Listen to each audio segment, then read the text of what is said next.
Welcome back. It's good to have you here again. If you've had a long day, this is a place where you can let that weight ease away for a while.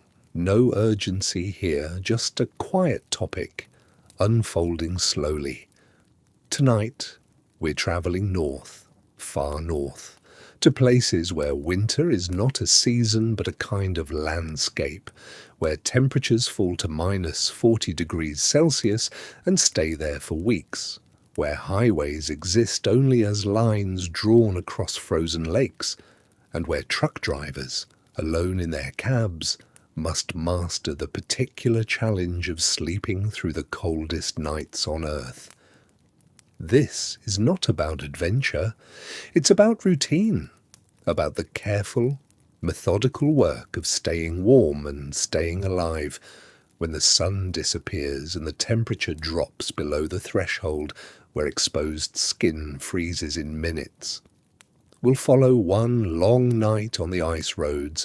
We'll see how drivers prepare their trucks, how they create warmth in a metal box surrounded by killing cold, how they arrange their sleeping spaces, how they surrender to rest while maintaining the thread of awareness that keeps them safe. There's no drama here, just the quiet competence of people who have learned to sleep where most of us could not. So settle in, find a comfortable position, let the day fall away. We're going north to the edge of the habitable world to watch how people rest in places that seem to forbid rest entirely. The ice road is not what most people imagine when they hear the word highway. It has no asphalt, no painted lines, no guardrails or shoulders or roadside markers. It is ice, thick lake ice, ploughed flat and marked with wooden stakes every few hundred yards. It is a road that exists for only a few weeks each year, materializing in late January when cold has finally penetrated deep enough to turn water into something strong enough to bear weight. The road runs north through Canada's Northwest Territories, sometimes through the Yukon, sometimes across the tundra of Nunavut or northern Manitoba, sometimes through the remote stretches of Alaska, where settlements are separated by hundreds of miles of empty land. These routes connect places that have no permanent roads, mining operations, indigenous communities, research stations, places that spend most of the year cut off from the world, accessible only by air at tremendous cost. When winter comes, the ice roads open, and for 8 to 10 weeks, trucks can reach these places. They can deliver a year's worth of supplies, fuel, food, mining equipment, building materials, everything that must arrive before the ice melts and isolation returns.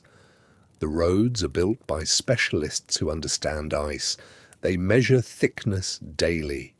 They assess the stability of pressure ridges where slabs of lake ice have buckled and frozen into barriers.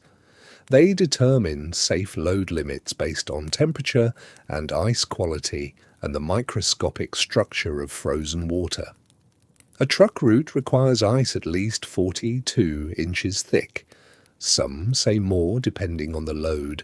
The ice is ploughed smooth, but it is never entirely flat. It rises and falls with the contours of the lake bottom below.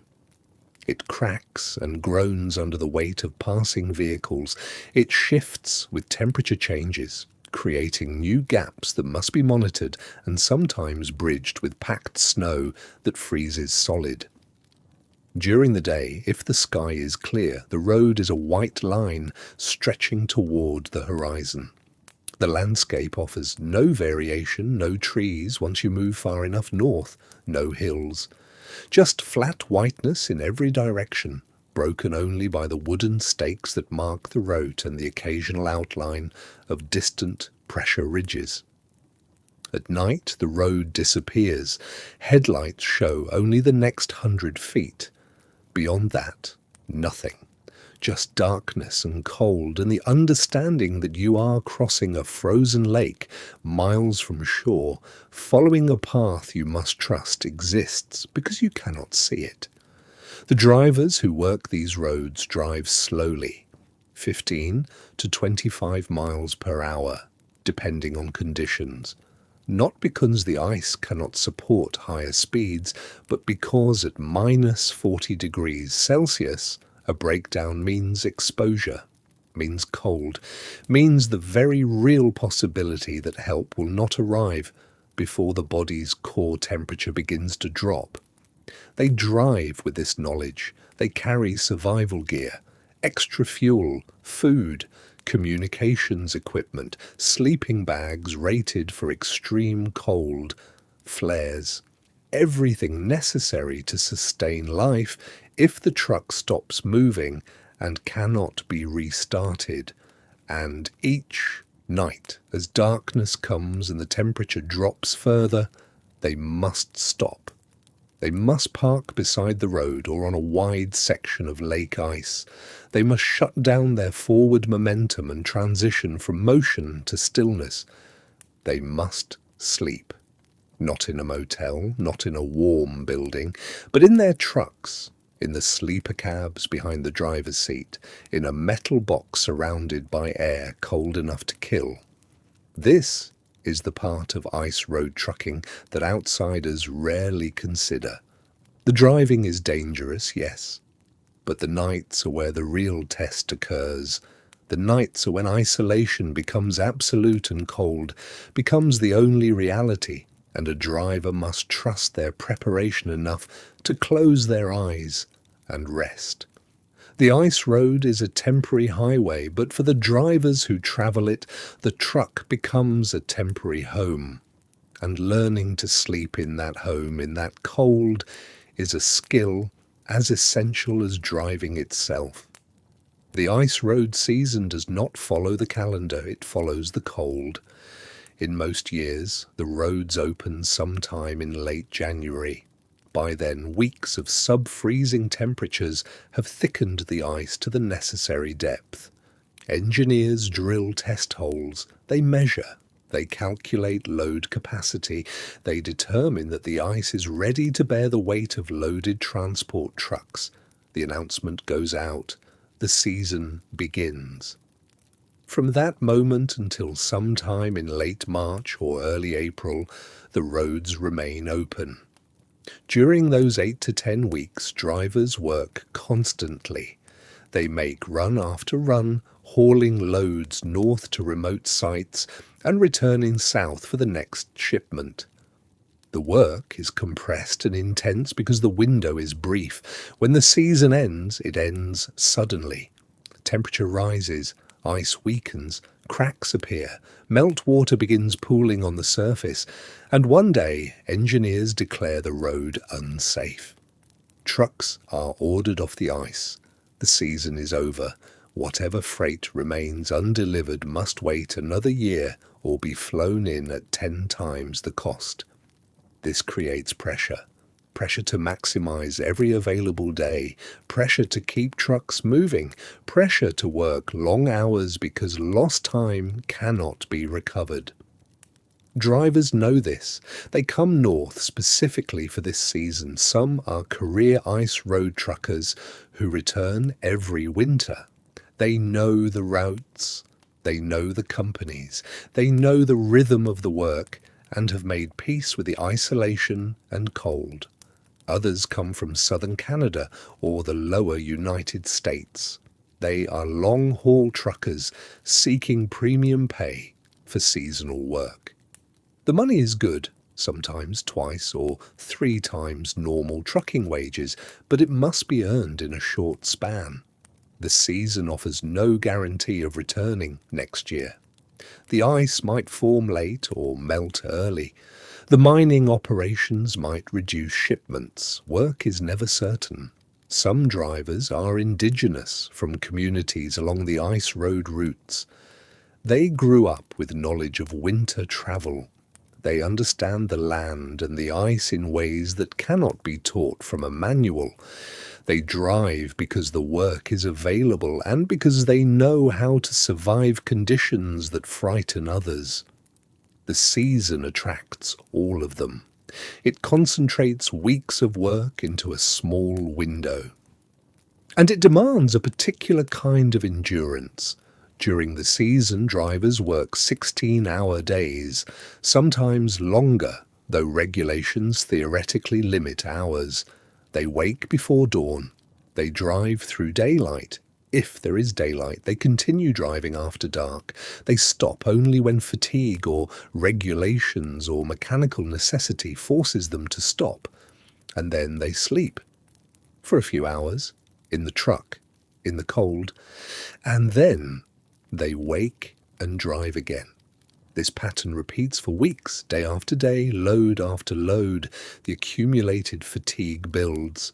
The cold becomes a constant presence. Sleep becomes something stolen in brief increments, never quite enough, always interrupted by wind or cold, or the need to check that heating systems continue functioning.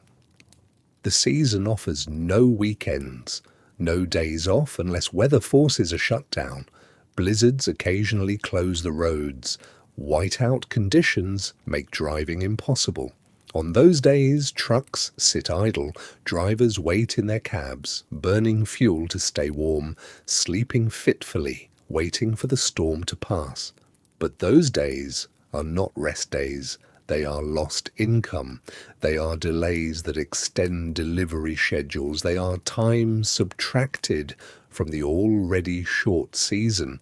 So when weather clears, drivers push forward. They make up time. They take loads they might otherwise refuse. They drive tired because the season will not wait. This is the context in which ice road truckers sleep.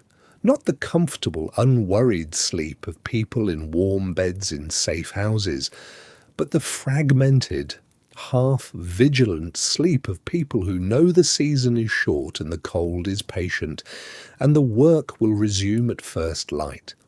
The season of ice is brief, but in those weeks, drivers must learn to rest in conditions that seem designed to prevent rest. They must close their eyes in temperatures that would kill them if their preparations failed. They must trust their equipment and their knowledge and their own bodies to carry them through one more night, because morning will come, and with it, the ice road. And another load waiting, and another long drive north into the cold. Not everyone can drive an ice road. Not everyone wants to. The work demands a particular temperament. It requires comfort with isolation that extends for days. It needs trust in mechanical systems when failure means death. It asks drivers to sleep in conditions that would terrify most people. Some drivers come for the money. Ice road trucking pays well. A 3-month season can earn what 6 months of regular trucking would bring. The rates reflect the risk. They reflect the conditions. They reflect the fact that many drivers try one season and never return. Others come because they know the land. Indigenous drivers from communities along the ice roads possess knowledge accumulated across generations. They understand how ice behaves. They read wind patterns. They recognize when a frozen lake is safe and when it only appears safe. This knowledge cannot be taught quickly. It develops through childhood winters and years of observation. Some drivers return every season for decades. They have become specialists in a form of trucking that exists nowhere else. They know the particular sound a truck makes when crossing ice of different thicknesses. They can feel through the steering wheel when conditions are changing. They have learned to sleep at temperatures that would have seemed impossible when they started. The job attracts people comfortable with solitude. An ice road driver may go days without seeing another person. Radio contact exists, but it is functional Brief. The nights are spent alone, the hours of driving pass in silence, broken only by engine noise and wind. For some people, this isolation is unbearable. For others, it becomes a form of peace. There is also pride in the work. Ice road drivers move freight that sustains remote communities and mining operations. They deliver fuel, food, equipment, building supplies.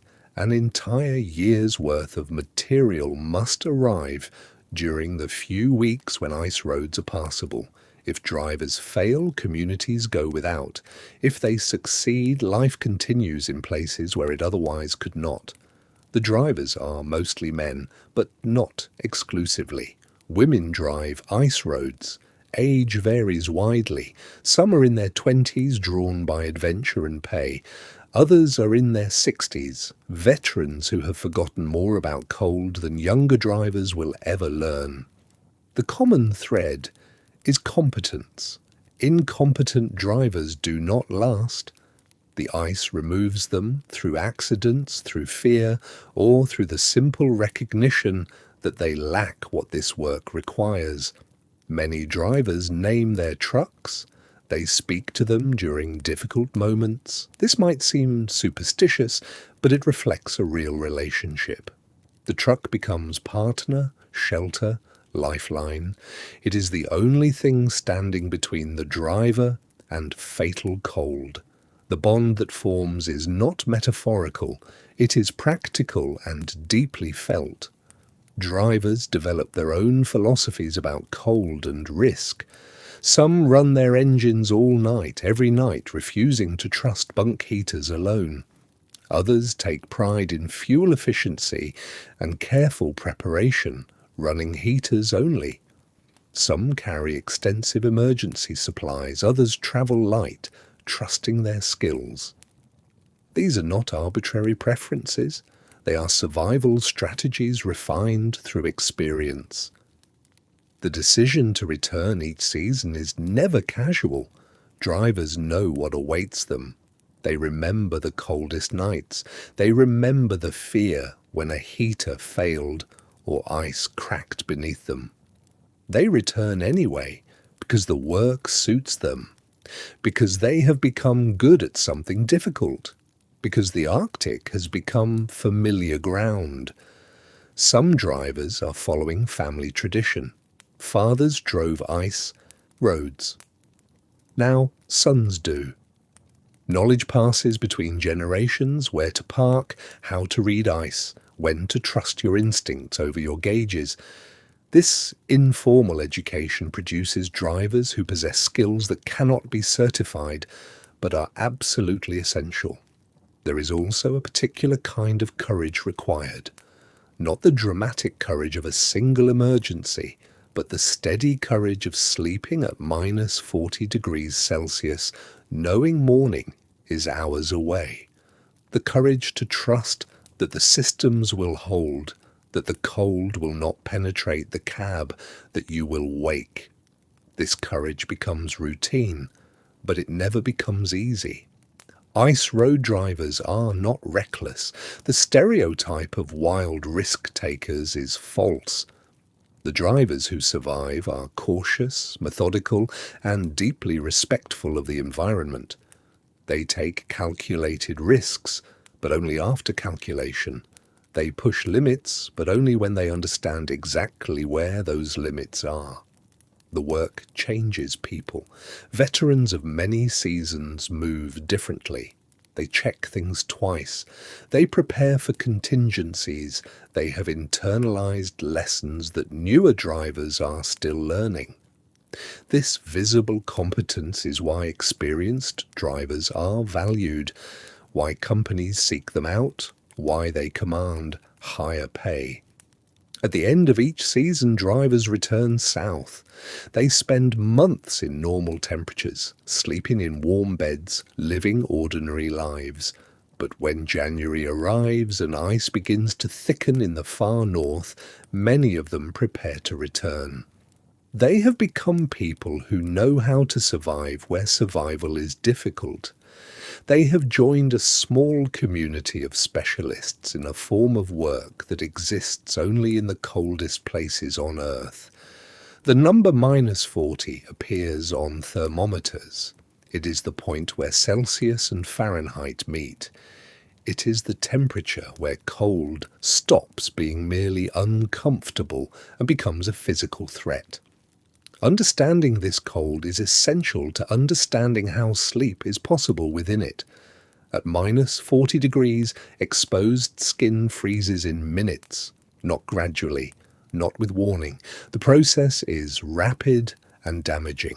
Frostbite begins within 5 minutes on unprotected skin. Within 10 minutes, tissue damage becomes severe. The body cannot generate heat fast enough to counter this loss. Protection is not optional. It is the difference between function and injury. Metal behaves strangely at extreme cold. Steel becomes brittle. It can crack under stress that would normally be tolerable. Aluminum contracts. Rubber loses flexibility and hardens into something closer to plastic. These changes affect every mechanical system. Door seals stiffen, hinges resist movement. Components that work perfectly at normal temperatures require different handling when deeply frozen. Diesel fuel begins to gel at cold temperatures. The paraffin within it crystallizes. These crystals can clog fuel filters and lines. Trucks bound for ice roads use winter blend diesel with additives to lower the gel point, but even treated fuel becomes sluggish at -40. Fuel heaters and block heaters become necessary equipment, not convenient additions. Water crystallizes instantly at these temperatures. Any moisture, breath, sweat, water vapor from heating systems freezes on contact with cold surfaces. This creates ice buildup on windows, walls, any surface exposed to the temperature differential between inside and outside. The ice accumulates throughout the night. By morning, windows can be covered with frost, thick enough to block all visibility. The cold penetrates. This is difficult to explain to someone who has only experienced ordinary winter. Normal cold can be blocked by sufficient insulation, but -40 degrees presses against barriers with relentless force. Heat flows toward cold. At extreme temperature differentials, this flow becomes rapid. Insulation slows it, but cannot stop it. Continuous heating is required to maintain interior warmth. If heating stops, interior temperatures drop quickly. Human bodies struggle at these temperatures. Core temperature must remain near 37 degrees Celsius. The body accomplishes this by restricting blood flow to extremities, preserving warmth for vital organs. Fingers and toes cool first, then hands and feet. In severe cold, the body will sacrifice limbs to save the core. This is not metaphorical. Frostbite is the body choosing what to abandon to preserve life. Breathing extremely cold air is painful. The lungs ache. Inhaled air must be warmed before it reaches deep lung tissue. The body accomplishes this in the nose and throat, but at -40, these warming mechanisms are overwhelmed. Breathing through a scarf or balaclava becomes necessary. The fabric pre-warms air and captures moisture from exhalation. The cold also affects cognition. Studies show that extreme cold reduces mental sharpness. Reaction times slow. Decision-making becomes more difficult. The body is diverting resources to maintaining warmth, leaving less for other functions. Drivers must remain aware of this effect. They must compensate through greater caution and more deliberate thinking. Sleep becomes complicated at extreme cold. The body wants to reduce metabolism during sleep, but reducing heat production in -40 degrees is dangerous, so sleep becomes lighter. The unconscious mind maintains partial awareness, monitoring temperature and responding to changes. True deep sleep, the kind that restores fully, is difficult to achieve when the environment is actively hostile. Battery capacity drops dramatically in extreme cold. A battery that works perfectly at room temperature may lose half its capacity at -40. This affects everything powered by batteries: starting systems, heaters, lights, communication equipment. Keeping batteries warm becomes critical. Some drivers bring batteries inside the cab overnight. Others use battery blankets and heaters. Sound travels differently in extreme cold. The air is denser. Some sounds carry farther. Others are dampened. Ice makes distinct noises as it contracts and expands with temperature changes. These sounds, sharp cracks, low groans, high-pitched pings, are constant in the Arctic night. Learning to distinguish normal sounds from warning sounds is part of a driver's education. Darkness at these latitudes is profound. In January and February, above the Arctic Circle, daylight lasts only a few hours. The rest is darkness. True darkness. Without light pollution, without moon when clouds cover the sky. This darkness is disorienting. It affects mood and sleep patterns. It makes every task more difficult. The cold is also dry. Extremely cold air holds almost no moisture. This dryness affects skin, lips, nasal passages. It increases dehydration. Drivers must drink more water than they would in temperate climates, even though they are not sweating. The body loses moisture through breathing, and the dry air pulls moisture from exposed skin. Understanding -40 degrees means understanding that normal assumptions fail. Things that should work do not. Safety margins disappear. The buffer between comfort and danger narrows to almost nothing. This is why preparation matters. This is why experienced drivers develop elaborate routines. This is why sleeping in these conditions requires not just warmth, but engineering, vigilance, and respect for what cold can do. At -40 degrees, the environment is not indifferent. It is actively hostile. It will find weaknesses in preparation. It will exploit gaps in insulation. It will test every system. Drivers who survive and sleep through Arctic nights do so because they understand this cold not as an abstraction, but as a physical force that must be countered with equal force and constant attention. The sleeper cab is not designed for comfort. It is designed to keep a human being alive. This distinction matters at -40 degrees Celsius. The space behind the driver's seat is small by necessity. Most measure between 48 and 72 inches from front to back. Some extended cabs stretch to 120 inches, but larger spaces require more heat. And heat requires fuel. And fuel is finite on the ice roads. The driver enters this space through a narrow gap between the front seats. Sometimes a curtain hangs there, sometimes just open air. The bunk itself occupies most of the available room.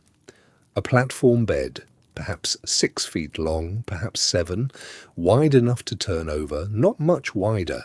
Storage cubbies line the walls, small compartments for clothes, food, personal items. Everything must be within reach from the bunk. Getting up in -40 degrees Celsius is not something done lightly or often. Some cabs include a small refrigerator. This seems contradictory in a frozen environment, but drivers need to prevent food from freezing solid. A refrigerator set to just above freezing keeps supplies at a usable temperature. The cold outside is too cold, even for preservation. The insulation system functions in layers. The exterior shell is metal, aluminum, or steel. Inside that, foam insulation fills the wall cavities.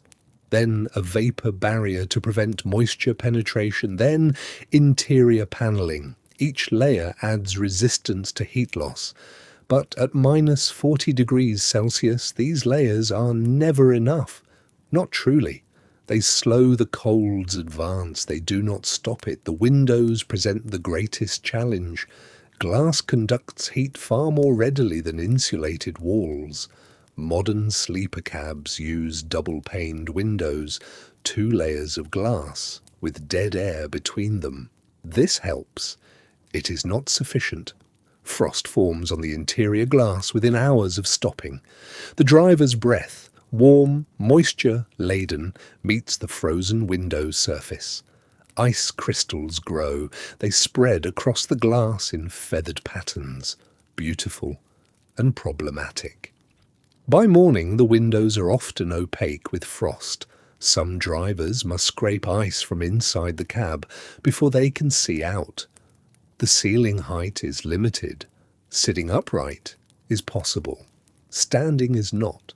Everything happens at a crouch or while lying down. This compression of space is intentional. Less volume means less air to heat.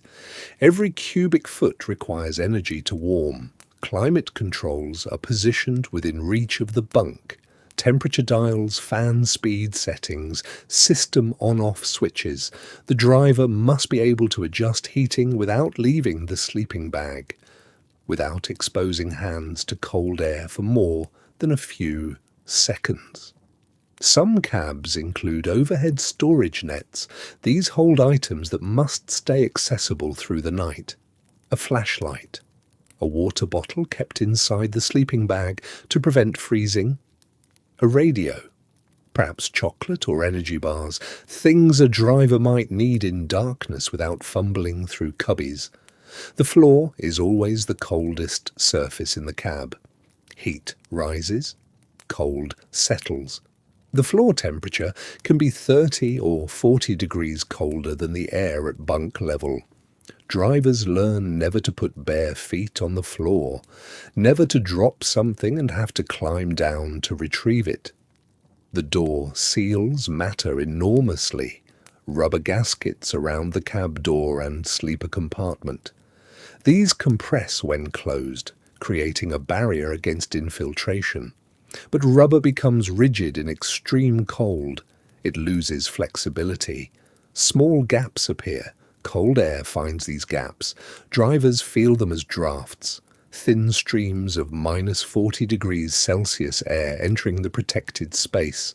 Some drivers carry foam insulation strips. They press these into gaps they've identified around door edges, where the windshield meets the frame. Any place cold air penetrates. The cab becomes a craft project in thermal defense. Each driver learns where their particular truck is vulnerable. The electrical system powers the bunk heater and essential electronics. A standard truck battery might not survive the cold. Most ice road trucks carry heavy-duty batteries. Some carry multiple batteries wired in parallel. The heater draws constantly through the night. The battery must endure. Battery blankets, insulated wraps, help maintain battery temperature. A cold battery provides less power, a frozen battery provides none. Drivers monitor battery voltage before sleep. If voltage is marginal, they face a decision: idle the engine to recharge, or accept the risk of a dead battery by morning. The bunk mattress is typically thin, perhaps 4 inches of foam. This seems inadequate, but thick mattresses create their own problems. They elevate the sleeper further from the warmest air layer, and they must compress for storage during driving.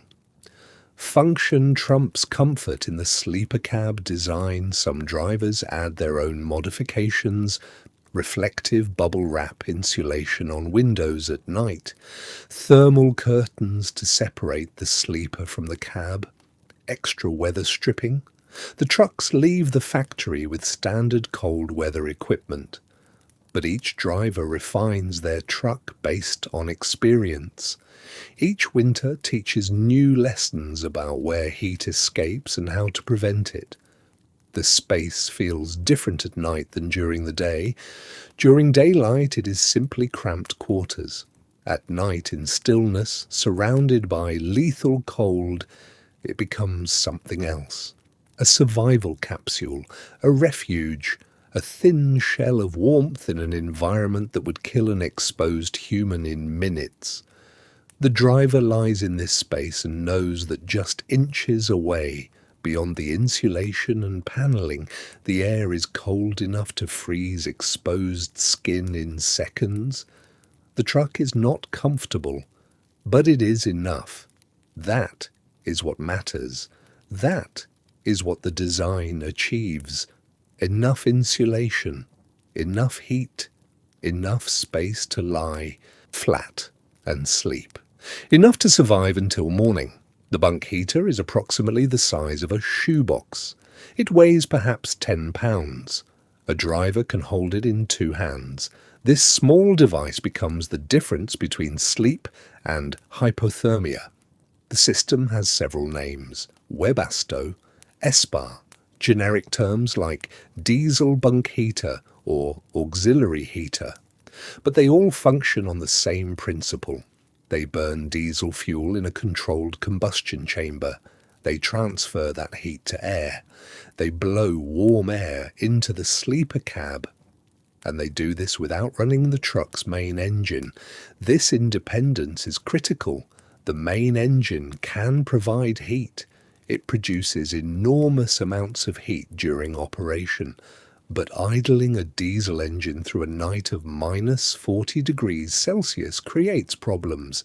Fuel consumption increases dramatically. Carbon buildup occurs. Engine components meant to run under load suffer damage from hours of unloaded operation, and the noise is considerable. A running engine fills the cab with vibration and sound. The bunk heater operates quietly, not silently. It produces a rhythmic hum, a sound like a small furnace cycling. Every few minutes it adjusts its burn rate. The driver hears a change in pitch, a brief increase in fan speed. Then it settles back to steady operation. This sound becomes familiar, comforting even. As long as the heater cycles normally, systems are functioning. Heat continues, safety holds. Many drivers report that the heater's rhythm helps them sleep. The steady mechanical breathing becomes a kind of white noise. The heater draws fuel from the truck's main diesel tank through a dedicated fuel line. Consumption varies with temperature and desired heat output. At moderate settings, the unit burns roughly 1/10 to 3/10 of a gallon per hour. Over a 10-hour night, this amounts to 1 to 3 gallons, far less than idling the main engine, which might consume a gallon per hour. But this fuel consumption must be calculated into trip planning. A driver cannot arrive at a parking spot with minimal fuel and expect to heat the cab all night. Running out of diesel means losing heat. There is no backup tank, no reserve supply. When the fuel is gone, the heater stops. The electrical draw is equally important. The heater requires battery power to run its control unit, fuel pump, and combustion air fan.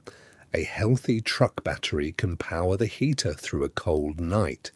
A marginal battery cannot, and cold reduces battery capacity significantly. A battery that seems adequate in warm conditions may fail at minus 40 degrees Celsius. Most drivers check battery voltage before activating the heater for the night. Some carry voltage meters, others rely on the truck's built-in monitoring system. If voltage is low, the decision becomes difficult: run the heater and risk a dead battery by morning, or idle the engine all night to charge the battery while also providing heat. There is no perfect answer, only calculated risk.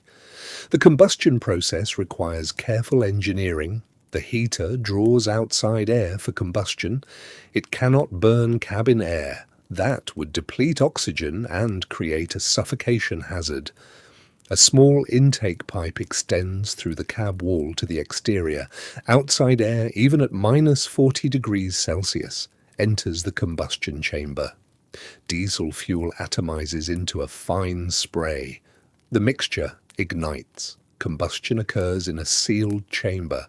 Hot exhaust gases exit through a separate exhaust pipe. The heat transfers to a separate air pathway. This warmed air, never in contact with exhaust, blows into the cab. The system includes multiple safety features. A temperature sensor monitors heater operation. If temperature exceeds safe limits, the unit shuts down. A flame sensor detects whether combustion is occurring properly. If the flame goes out but fuel continues to flow, the system stops immediately. Carbon monoxide detectors are nevertheless essential. No combustion system is perfect. Small leaks can occur. Exhaust pipes can develop cracks. A CO detector provides final layer protection against the invisible odorless gas that can kill during sleep. The heater's control unit allows adjustment of output, low settings for milder nights or well-insulated cabs, high settings when temperatures plunge or wind increases. Some units include programmable timers. The driver can set the heater to reduce output in the middle of the night when the cab has warmed, then increase again before morning. But many drivers run the heater at constant moderate settings. Simplicity reduces failure points. A steady heat output is easier to sleep through than a unit cycling dramatically on and off. Installation location affects performance. Most bunk heaters mount under the truck frame or inside a storage compartment. Heat ducts run from the unit to vents inside the sleeper cab. The warmed air enters near floor level or along the sides of the bunk. Heat rises. The cab gradually fills with warmth from bottom to top. This stratification is noticeable. The air at ceiling level may feel comfortable. The air near the floor remains cold. Drivers learn to position themselves in the warmest layer. Usually this means staying in the bunk rather than moving around the cab floor. Maintenance matters enormously. Bunk heaters require periodic service. Fuel nozzles need cleaning. Combustion chambers accumulate carbon deposits. Air filters clog. A poorly maintained heater may fail to start, or it may start but produce insufficient heat, or it may start and then shut down after an hour. A heater failure at -40 degrees Celsius is an emergency. The cab temperature will drop rapidly. Within an hour, the interior may reach freezing. Within 2 hours, well below. A sleeping driver must wake, recognize the problem, and act. This might mean starting the main engine or attempting to restart the heater, or in worst cases, calling for help while fighting to stay warm enough to survive until rescue. This is why the small shoebox-sized device receives so much attention. Why drivers test it before every trip. Why the sound of its operation becomes the sound of safety. Why its failure is feared more than storms or bad ice or mechanical breakdowns. The truck can be repaired. Ice conditions can be waited out. But heat cannot be improvised at -40 degrees Celsius. Either the system works, or survival becomes uncertain.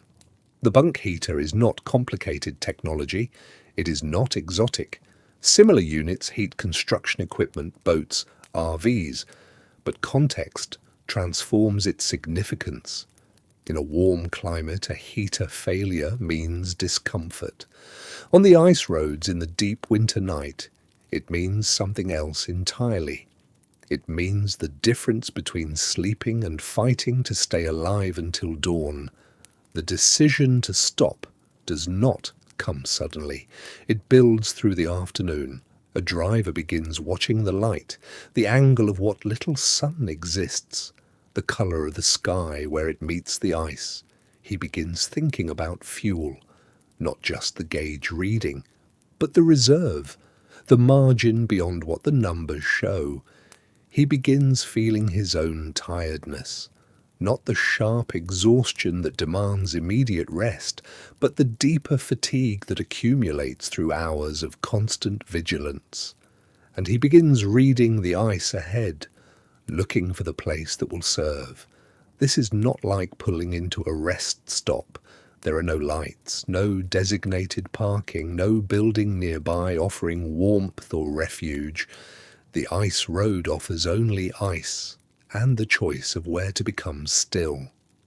Some sections of the road have pull-offs, areas where previous trucks have stopped, where the snow is already packed down, where the location has proven itself through use. These are preferred, not because they offer comfort, but because they offer knowledge. Other drivers stopped here. Other drivers survived the night here. The ice held. The wind was manageable. But pull-offs are not always available when tiredness arrives, and so drivers must choose their own stopping place, guided by principles learned through experience and passed between those who work this ice. The first consideration is flatness. A truck parked on a slope will shift through the night. Equipment will slide. Sleep will be constantly disturbed by the sense of imbalance. And in the morning, a truck on a slope may find that ice beneath one set of wheels has behaved differently than ice beneath the others. Flat is safer. Flat is still. The second consideration is wind. A driver does not seek perfect protection. There is no perfect protection on the open ice, but he looks for subtle shelter. A low ridge nearby, a slight rise in the land. Even the truck's own trailer can serve as a windbreak if positioned correctly. Wind does more than create discomfort. Wind pulls heat from every surface. Wind turns -40 into something colder still. Wind creates drifts that can bury a truck partially by morning, making departure more difficult. The third consideration is ice quality. A driver avoids stopping near pressure ridges. These are places where ice sheets have collided, buckled upward, created instability. The ice near pressure ridges behaves unpredictably. He avoids areas of overflow. These are places where water has welled up through cracks, creating slush that may refreeze but remains treacherous. Sometimes overflow is visible as a darker patch. Sometimes it is hidden beneath fresh snow. He looks for ice that appears uniform, ice that shows no cracks running across the road, ice that sits solid and quiet. The fourth consideration is location. He wants to stop near the maintained road, but not on it. On the road, he might be struck by another truck travelling through darkness. Off the road, he might become difficult to find if help is needed. The balance is measured in meters. 10 meters off the road is often correct, close enough to be seen, far enough to be clear. Some drivers also consider elevation, though the differences are slight. Cold air sinks. The lowest spots on the ice will be the coldest through the night. A position even slightly higher can mean a degree or two of difference. A degree or two matters at these temperatures. When a suitable location is identified, the driver does not stop immediately. He drives past it. He observes it from beyond. He looks back at how it sits in the landscape. He considers what it will be like in darkness, in blowing snow, in the morning when everything is frozen harder. Then He turns the truck. Carefully. Not sharp turns that stress the ice, but wide arcs that distribute weight. He positions the vehicle to use the trailer as a windbreak. The prevailing wind in this region comes from the northwest. The trailer, if positioned correctly, will absorb the worst of the wind before it reaches the cab. The truck comes to rest. Engine still running. Heater still providing warmth. Now the evening work begins, the engine runs, the cab remains warm, but the driver does not rest yet. There is a sequence that must be followed, steps that seem small but carry weight in these conditions. First, he scans the area around the truck. He looks through every window, he checks mirrors, he verifies that the ice appears sound immediately around the vehicle, that no cracks have appeared beneath the weight, that the stop has not created problems he failed to see while moving. This takes only moments, but those moments matter.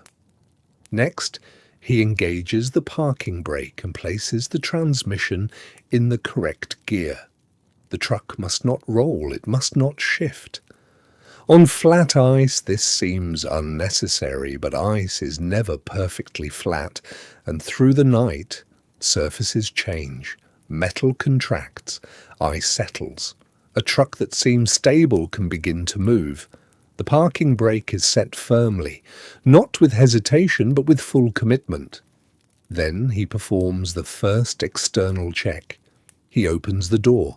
Cold rushes in immediately. The difference between inside and outside is shocking, even after hours of driving through it. The cold feels solid. It feels like a physical presence entering the cab. He steps down onto the ice. He's already wearing his heavy parka, his insulated boots, his gloves. But the cold still finds the gaps, the space between glove and sleeve, the skin of his face not covered by his beard. He walks around the truck, not quickly. Each step is placed with attention. Ice can be slippery. A fall here alone could mean injury with no immediate help available. He checks each tire. He looks for any signs of damage from the day's driving. He verifies that nothing is leaking, no fluid dripping onto the ice to freeze into a problem by morning. He checks the trailer connections, the airlines, the electrical connections, the fifth wheel coupling. Everything must be solid because through the night metal will contract in the cold and any weakness will worsen. He opens the fuel tank access and confirms visually what the gauge reported. Fuel must be adequate, more than adequate, enough for the heater through the night and the engine start in the morning, with reserve beyond that. He moves to the front of the truck and clears the windshield completely. Snow and ice are scraped away with more thoroughness than seems necessary. But by morning, this glass will be covered again, and any ice left now will bond with the ice that forms, making the morning task harder.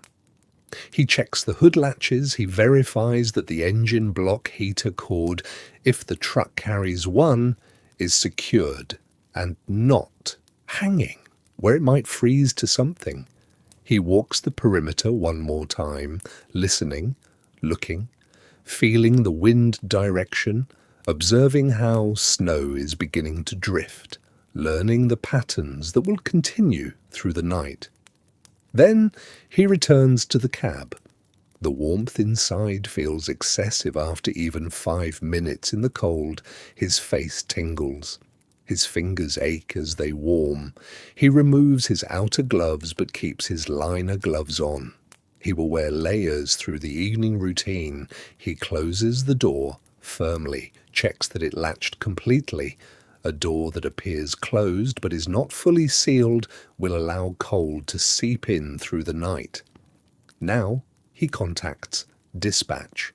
The radio call is brief. His truck number, his location, reported in coordinates from his GPS unit. his fuel status, his plan to stop for the night, confirmation of the weather forecast. Dispatch acknowledges. They note his position on their map. If he does not report in the morning, they will know where to begin searching. Some drivers also call home, a partner, a family member, someone in the distant south who exists in a different world. These calls are short. There is little to say. I've stopped for the night. I'm fine. I'll call tomorrow. The calls are not about information. They are about connection, a voice that confirms another human exists, a reminder that this ice is not the entire world. After communications, he checks the heater. The bunk heater, the small diesel unit mounted behind the cab, is tested. He switches it to high. He listens to it ignite, to the fan begin moving air. He feels the warmth it produces separate from the warmth still coming from the truck's main engine. He lets it run for several minutes. He verifies that the exhaust is venting properly, that no error codes appear on its small control panel, that the fuel line feeding it has not developed any problems. The bunk heater will carry him through the night. It must be trusted completely. And so he listens carefully to its operation, learning the particular sounds of this unit on this truck, so that he will notice if anything changes while he sleeps. Finally, he makes the decision about the main engine. Some drivers will idle the engine through the entire night. The engine produces heat.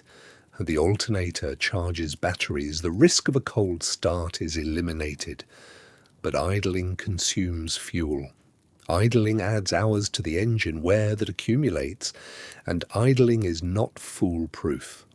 An engine can fail while idling, leaving a driver in a cab that cools quickly once the engine stops. Other drivers shut the engine down. They trust the bunk heater. They accept the cold start in the morning as part of the work. Tonight, this driver chooses to shut down. The temperature is -40, not -50. The bunk heater is working well. His fuel reserve is good but not excessive, and he has confidence in his engine's ability to start in extreme cold. He lets the engine idle for several more minutes, letting the oil circulate, letting the engine warm any components that will benefit from warmth before the long night of cold. Then he reaches forward and turns the key. The engine shuts down. The sudden silence is profound. The absence of vibration makes the cab feel strange, still. The bunk heater continues running. Its sound is smaller, less certain, but steady. He sits for a moment listening, feeling the cab begin its slow transition. The warmth from the main engine will fade. The bunk heater will work to replace it. Through the night, the cab will find an equilibrium. Warm enough to survive, not warm enough to be comfortable by southern standards. This is acceptable. This is expected. He turns in his seat and looks back toward the sleeper compartment. Now the evening routine begins in earnest. The truck is parked.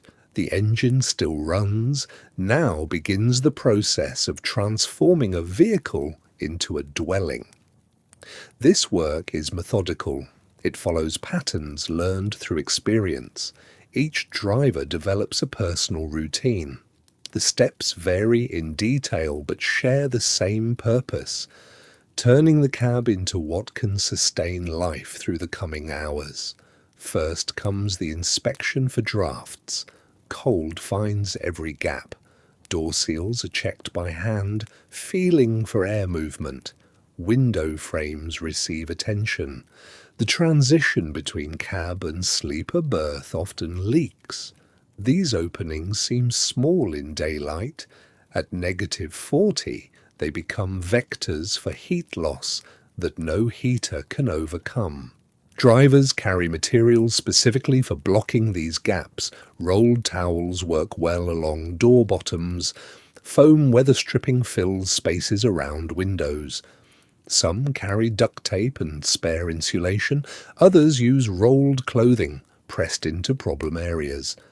The goal is not perfection, the goal is reduction. Every cubic foot of cold air kept outside means less fuel burned to maintain warmth inside. The bunk itself receives careful preparation. Modern trucks include a mattress, but this provides only basic insulation from the cold frame beneath. Drivers add layers. A foam pad creates an air gap between body and mattress. Blankets go down next, creating depth. Some drivers carry sheepskin or synthetic fleece specifically to line the sleeping surface. The principle mirrors cold weather camping. Insulation below matters as much as insulation above. Then comes the arrangement of the sleeping bag. Even in a heated cab, most drivers use bags rated for extreme cold. These bags are not opened like bedding at home. They're positioned as shells, one more thermal layer in a system of layers. Some drivers climb fully inside. Others drape the bag over regular bedding. The approach varies with personal preference and expected temperature. But before any thought of sleep comes the organization of what drivers call the survival zone. This is the space within arm's reach of where the head will rest. Everything that might be needed during the night must be positioned here now. Standing up in darkness to search for something means heat loss. It means full waking. It means disruption of the careful thermal cocoon being constructed. Water bottles go into this zone, but not outside the sleeping area.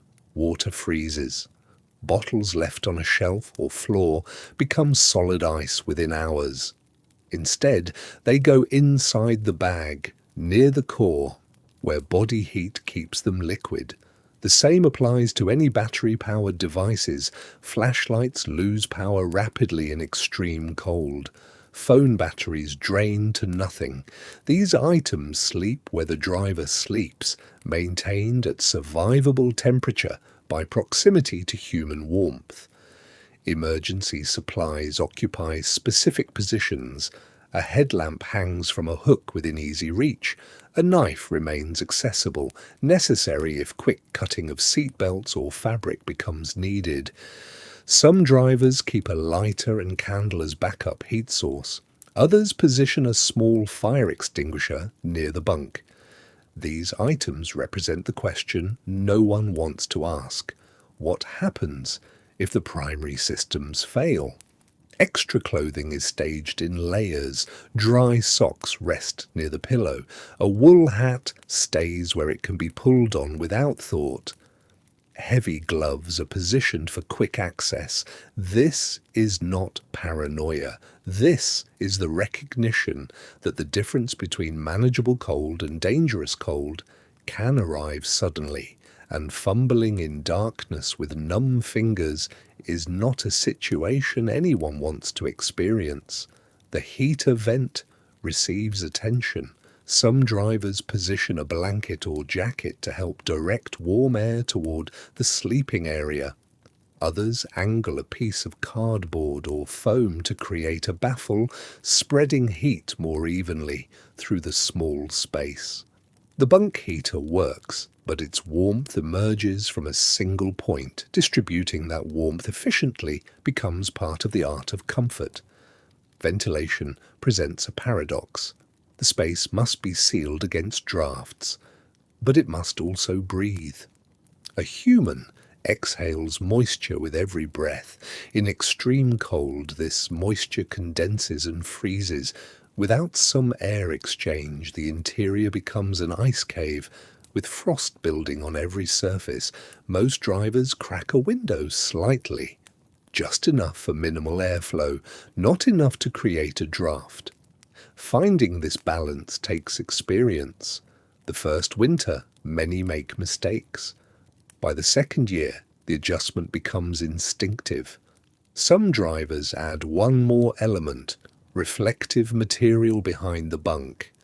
Emergency blankets, thin sheets of metallized plastic, can be positioned to bounce radiant heat back toward the sleeping area. The effect is small but measurable. Heat that would be absorbed by the wall instead returns to the space where it's needed. In conditions where every degree matters, this small intervention makes a difference. The final step is the mental checklist. Heater functioning. Fuel level confirmed. Emergency supplies positioned. Warm clothes within reach. Communication device charged and accessible. The mind walks through scenarios. Heater failure. Extreme temperature. Drop. Equipment malfunction. For each scenario, the response is verified. This is not anxiety. This is preparation. The driver who sleeps best is the one who knows that whatever the night brings, the tools to respond are already in place. Outside, darkness has become complete. Wind runs across the lake ice, carrying snow in horizontal streams. The truck rocks slightly with stronger gusts. Inside, the space is ready. The transformation is complete. What was a vehicle is now a shelter. What was metal and glass is now a defended pocket of survivability in a landscape that permits no error. The last action before sleep is often the same. One final check of the heater, listening to its steady rhythm, confirming the sound that will continue through the night. Then the driver climbs into the arranged layers, into the survival zone carefully constructed, and begins the process of letting go into rest. Every evening presents the same decision. Let the engine run through the night or shut it down and trust the bunk heater. There is no single correct answer.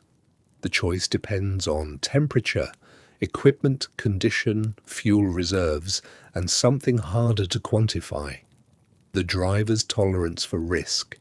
The case for continuous idling is simple. The main engine generates abundant heat. Coolant circulates at nearly 200 degrees.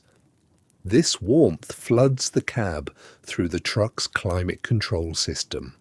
With the engine running, cold becomes a minor inconvenience rather than a threat. The heater keeps pace with any temperature the Arctic night produces. There is comfort in the sound of the diesel rumbling steadily beneath the bunk. That sound means power. It means capacity. It means that if conditions worsen, the truck remains ready to move. But continuous idling carries costs. A heavy-duty diesel engine consumes between half a gallon and a full gallon per hour at idle. Over a 10-hour night, this means 5 to 10 gallons burned without moving an inch. Across a 6-week season, the fuel cost becomes substantial. For owner-operators paying for their own diesel, this matters. Even for company drivers, there are expectations about fuel efficiency. Idling all night, every night, shows up in the numbers. The mechanical cost matters too. Diesel engines are built for load. They run efficiently under working conditions when power demand is high. At idle, combustion temperature drops. Fuel doesn't burn completely. Carbon accumulates in cylinders and exhaust systems. Soot builds in the diesel particulate filter. Over time, extended idling contributes to turbocharger problems, injector fouling, and oil contamination. Mechanics who service ICE road trucks can identify machines that idle excessively. The wear pattern is distinctive. Cold idling presents additional problems. Diesel fuel begins to gel at temperatures below -10 Celsius. Winter fuel blends contain additives to lower the gel point, but at -40, even treated fuel thickens. Fuel filters can clog with paraffin crystals. Fuel lines can become partially blocked.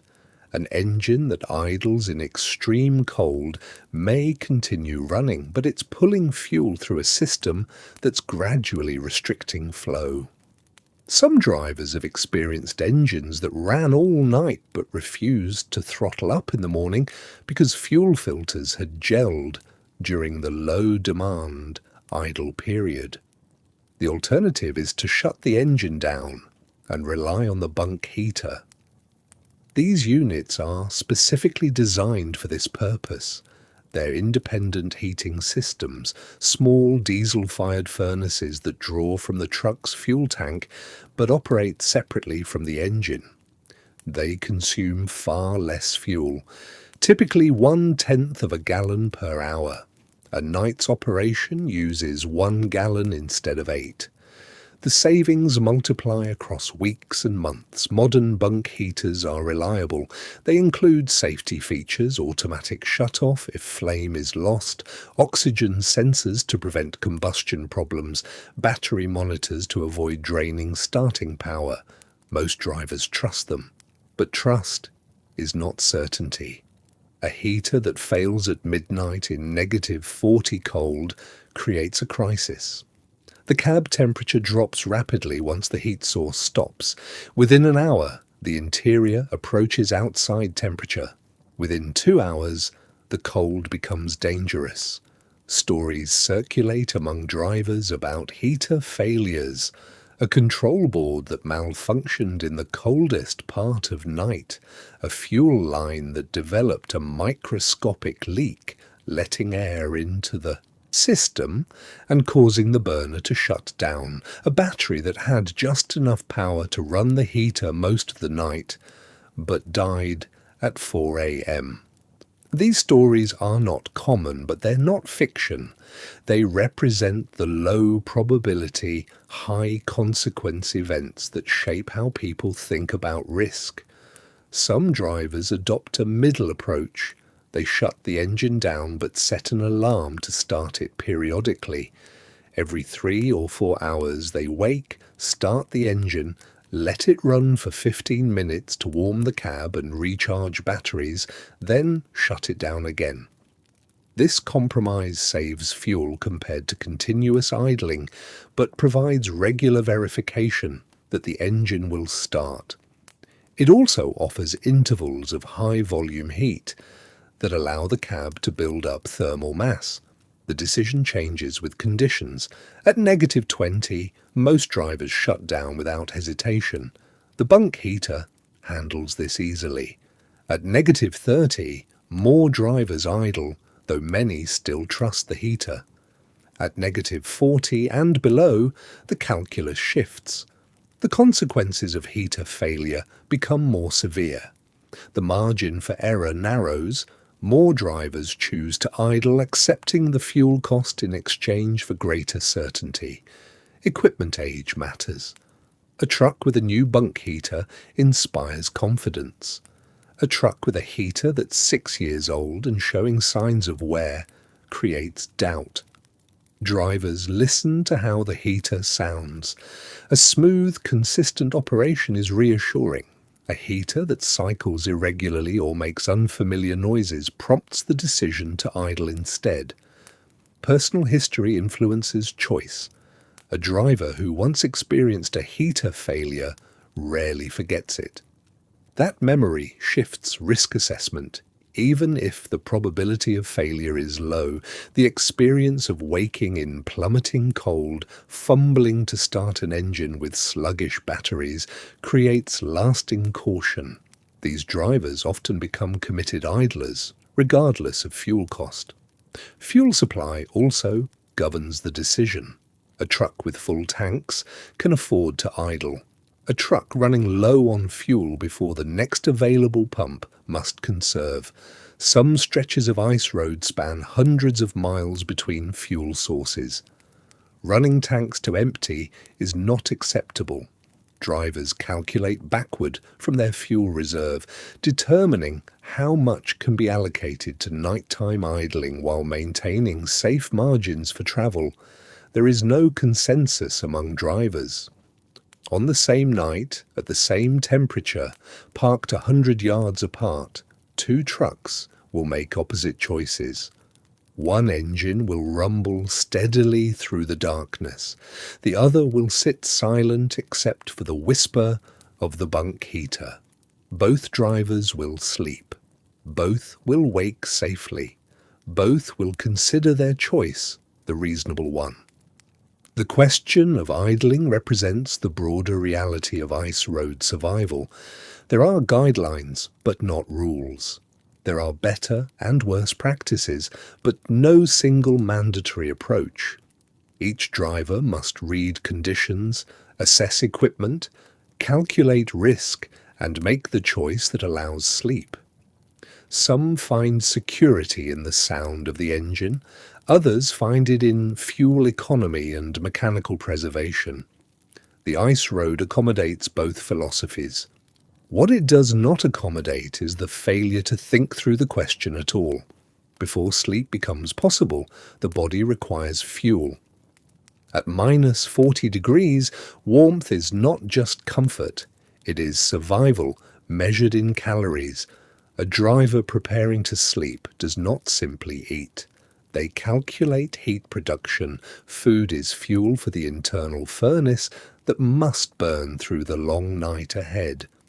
The evening meal is eaten hot, not for pleasure, though it may be welcomed.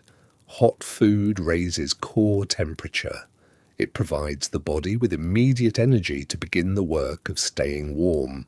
Soup from a thermos, stew heated on a small 12-volt warmer, plugged into the cab's power supply. Instant noodles prepared with water from an electric kettle. The food itself matters less than its temperature. Heat consumed becomes heat retained. Drivers eat inside the sleeper cab. The main cab has cooled during the final hours of driving. The sleeper, with its heater already running, has become the warm zone. Food is prepared there, eaten there. The routine is efficient. Movement is minimized. Every action conserved to keep heat loss low. Thermoses are filled before full darkness settles. Coffee or tea, heated to near boiling. One thermos for the night, another for morning. The liquid will cool through the hours but will remain drinkable. Warm fluid in the morning provides the first step toward raising body temperature enough to face the tasks of starting the truck. Some drivers prepare hot chocolate, others prefer plain water. The choice is personal. The principle is not. Snacks are positioned within reach of the bunk, granola bars, nuts, chocolate. Food that requires no preparation. Food that can be eaten without leaving the sleeping bag if hunger wakes the driver during the night. The cold suppresses appetite, but the body still burns calories at an accelerated rate. Maintaining that fuel supply ensures the metabolism continues generating heat. Water intake is managed carefully.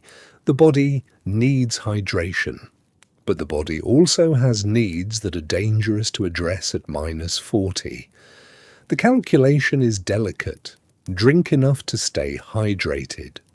Not so much that the bladder will demand attention in the middle of the night. Getting up to use the bathroom is not a simple inconvenience. It is a serious decision. The options are limited. Some drivers keep bottles in the cab for this purpose. The solution is practical, but not always sufficient. Other needs cannot be addressed this way. Stepping outside means exposure. The driver is dressed for sleeping, not for the exterior environment.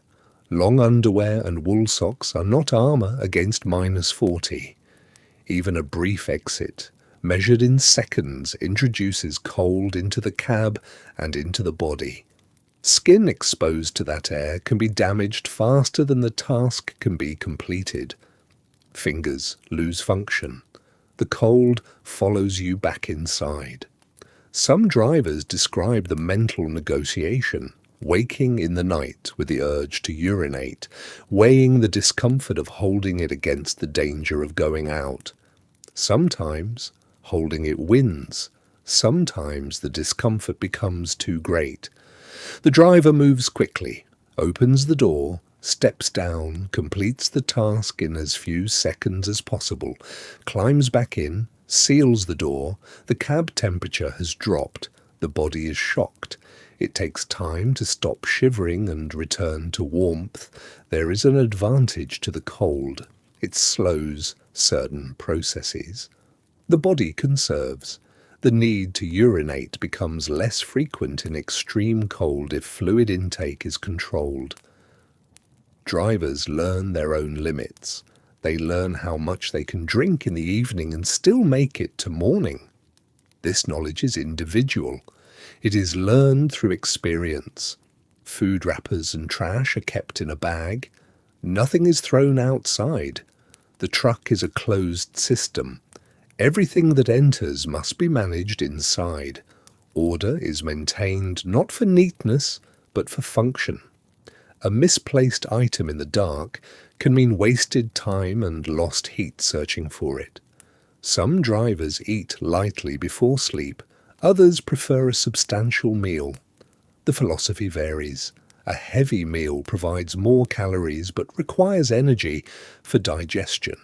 A light meal is easier on the body, but may not provide enough fuel. Each driver finds their own balance. What matters is that the choice is intentional. Nothing about sleeping at -40 is left to chance. Warm food in the stomach, a thermos within reach, minimal water. The body prepared as carefully as the truck. These are not luxuries, they are components of the system that allows a human being to survive the night. Food is not about satisfaction. Water is not about thirst. Both are about maintaining the temperature that keeps tissue alive. The last sips of coffee, the final bite of food, the trash secured, the thermos placed where it can be found in the dark. The driver is ready. The body has what it needs. Now comes the trust. Trust that it will be enough. Trust that morning will come. Trust that the preparation will hold. Before a driver surrenders to sleep, they confirm they have not disappeared. Out here, on ice roads far from towns, visibility to the outside world is not automatic. It must be established, maintained. The truck is alone, but it is not unknown. The evening check-in is a ritual. Dispatch receives a call or a message. The driver reports their location, their status, the truck number, the distance travelled that day, the plan for tomorrow. This information is logged. Someone now knows where this truck stopped for the night. If morning comes and the truck does not report in, someone will know where to look. Some companies require this check-in. Others leave it to the driver's discretion. Experienced drivers do it regardless. They understand the value of being a known point on a map. The ice roads are monitored, but they are vast. A truck that fails to report its position is a truck that could be anywhere along hundreds of miles of frozen lake. A truck that reports in is a truck that can be found. GPS systems provide another layer of visibility. Many trucks carry locator beacons, small devices that transmit position continuously to satellites. Dispatch can see where every truck is on a digital map. This technology is recent. Older drivers remember when there was no such thing, when a truck that stopped moving simply stopped moving and no one knew why or where. The GPS does not replace the voice check-in. Technology fails, batteries die, signals are lost. The human voice on the radio or phone confirms not just location, but condition. A driver who sounds tired is noted. A driver who sounds ill is flagged. The voice carries information the GPS cannot. Weather reports are reviewed. The driver checks the forecast for the night and the following day. Wind speed, temperature predictions, visibility. This information shapes decisions. If a storm is approaching, the driver may choose to stop earlier. If conditions are expected to improve, they may plan an earlier departure. The weather in the Arctic is not stable, it shifts rapidly. Knowing what is coming is part of survival. Some drivers call family, a partner at home, a child. The call is brief. Reception is often poor. Satellite phones work, but they are expensive. Cell service exists in some areas, disappears in others. The conversation is simple. I'm stopped for the night. I'm okay. I'll call tomorrow. The words are routine, but they matter. They are a thread connecting the driver to a world beyond ice. Not all drivers make this call. Some prefer the isolation. They find a kind of peace in the disconnection. No obligations, no small talk, just the truck, the cold, and the self. Others find the isolation difficult. The call home is a lifeline, a reminder that this is temporary, that there is a place where warmth and people wait. Emergency protocols are confirmed. Every driver knows the procedure. If the heater fails, if the truck will not start, if injury or illness occurs, there is a number to call. There is a protocol. Help will come. It may take hours, it may take longer, but it will come. Knowing this allows sleep. Without this knowledge, sleep would be reckless. Phone batteries are charged, radios are checked. These devices are survival tools. A dead phone is a severed connection. Drivers plug their phones into the truck's power supply. They ensure the battery is full. Some carry backup battery packs. Redundancy is standard practice. One failure should not mean total loss of communication. The radio is tested, a brief transmission confirming the channel is clear, confirming the radio works. Other drivers may respond. A voice in the dark. Copy that, have a good night. Small exchanges, professional, brief, but they confirm you are not the only one out here. Other trucks are stopped along the road. Other drivers are bedding down. You are alone, but not singular. Dispatch may provide updates, road conditions ahead, reports from other drivers, information about delays or closures. This intelligence is valuable. It shapes the next day's plan. A driver listens, takes note, files the information for morning, the check-in complete. The driver is free to disconnect. The phone is placed nearby, not far, close enough to hear if it rings. The radio volume is turned low but not off, in case of emergency, in case another driver calls for help.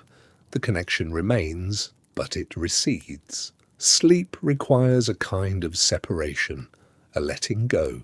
Some drivers feel the weight of isolation more than others, the knowledge that help is far away, that the night is long, that you are a single point of warmth in an enormous cold. This weight is managed differently by different people. Some find it grounding, a simplicity. Others find it heavy, a burden. Both are true. The last message sent, the last voice heard. The truck is reported, the location is known, the driver has done what can be done to remain connected. Now the night is theirs, the cold is theirs, the sleep, when it comes, is theirs.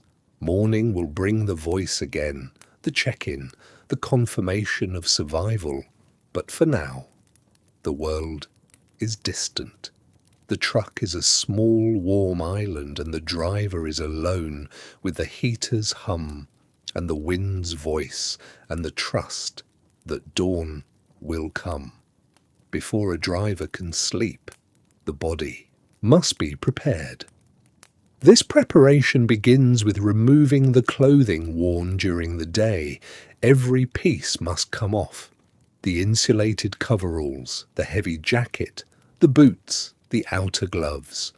All of it carries moisture from the day's work, sweat from loading, condensation from breathing, the dampness that accumulates through hours of physical effort in extreme cold.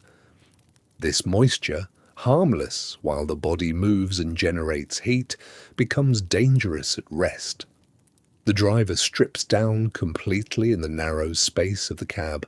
The cold air touches skin. The sensation is immediate and sharp. This discomfort is temporary. It is also necessary. What comes next must be completely dry. The sleeping clothes wait in a separate bag. They have remained sealed away from the day's moisture. A driver pulls on the first layer, long underwear, thermal fabric designed to trap air against the skin. The legs first, then the top. The material feels dry and clean. It holds no dampness, no cold spots. This dryness matters more than thickness. Over the long underwear comes a fleece layer. Some drivers use two. The fleece adds bulk. It creates dead air space. This space becomes insulation when filled with body heat. The fleece also wicks moisture away from the inner layer. Sleep generates its own moisture. Breath, slight perspiration. The body continues to produce water vapor even at rest. The fleece moves this moisture outward, away from skin. The feet receive special attention. A driver pulls on wool socks, not cotton. Cotton holds moisture and loses all insulating value when damp. Wool maintains warmth even when wet. Most drivers wear two pairs, the first pair thin, the second pair thick. Between them, more dead air space, more insulation. The feet, farthest from the body's core, cool first and fastest. They require this extra protection. Many drivers add a hat, not the heavy work hat worn during the day, but a lighter knit cap or fleece beanie. The head releases enormous amounts of heat. Blood vessels near the scalp radiate warmth into the surrounding air. A thin hat reduces this loss without causing overheating.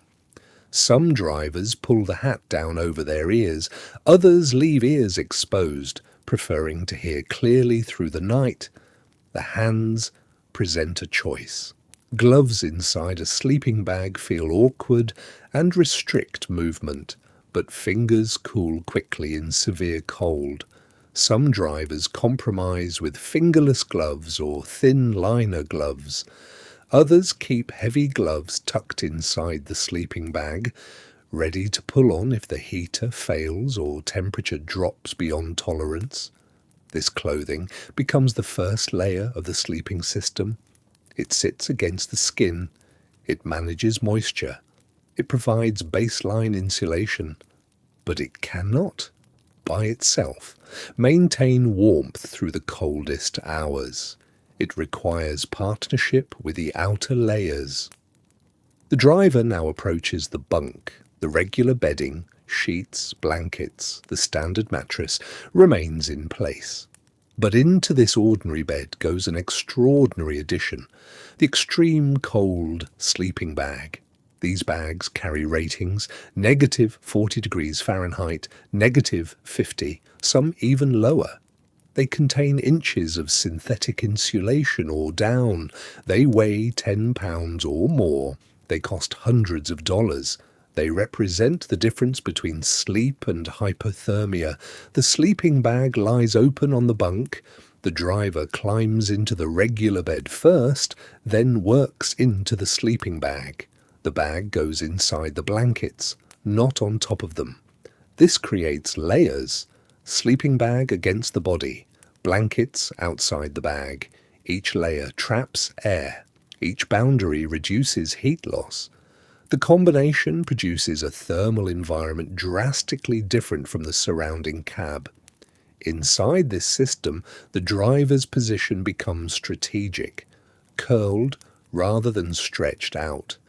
The fetal position conserves heat by reducing surface area exposed to cold air. The knees draw up, the arms tuck in, the head nestles down. Some drivers cover their face partially, creating a small opening for breathing while protecting nose and cheeks from the coldest air. The face remains the vulnerable point. It cannot be fully covered without restricting breathing or creating moisture buildup. The nose and cheeks stay exposed. They feel the cold first. Through the night, these exposed areas will ache with cold even while the body core remains warm. Drivers grow accustomed to this split sensation: warm torso, cold face. The price of breathing freely. Everything needed through the night now sits within reach. Water bottle, flashlight, emergency supplies. The driver has created what veterans call the survival zone. Arms can reach these items without leaving the sleeping bag's warmth. This arrangement is not convenience. It is necessity. Leaving the sleeping bag in deep cold requires significant effort and causes rapid heat loss. A driver minimizes these exits by placing everything essential within the thermal envelope.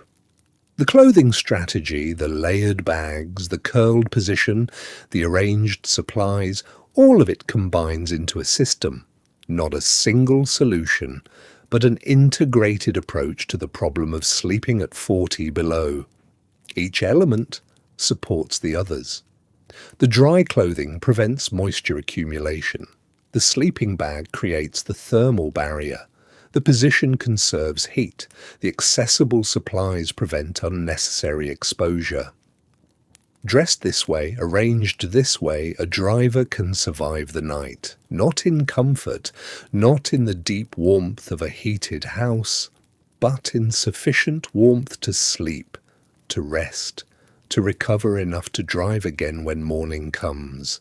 The body, properly clothed and positioned, becomes capable of this nightly endurance. The sleeping system extends beyond clothing. It encompasses the entire thermal environment a driver creates inside the cab. This environment has layers, boundaries, zones of different temperature. Understanding these zones explains how sleep becomes possible in conditions that would otherwise kill. The outermost zone is the cab itself. Even with the heater running, the cab does not achieve room temperature.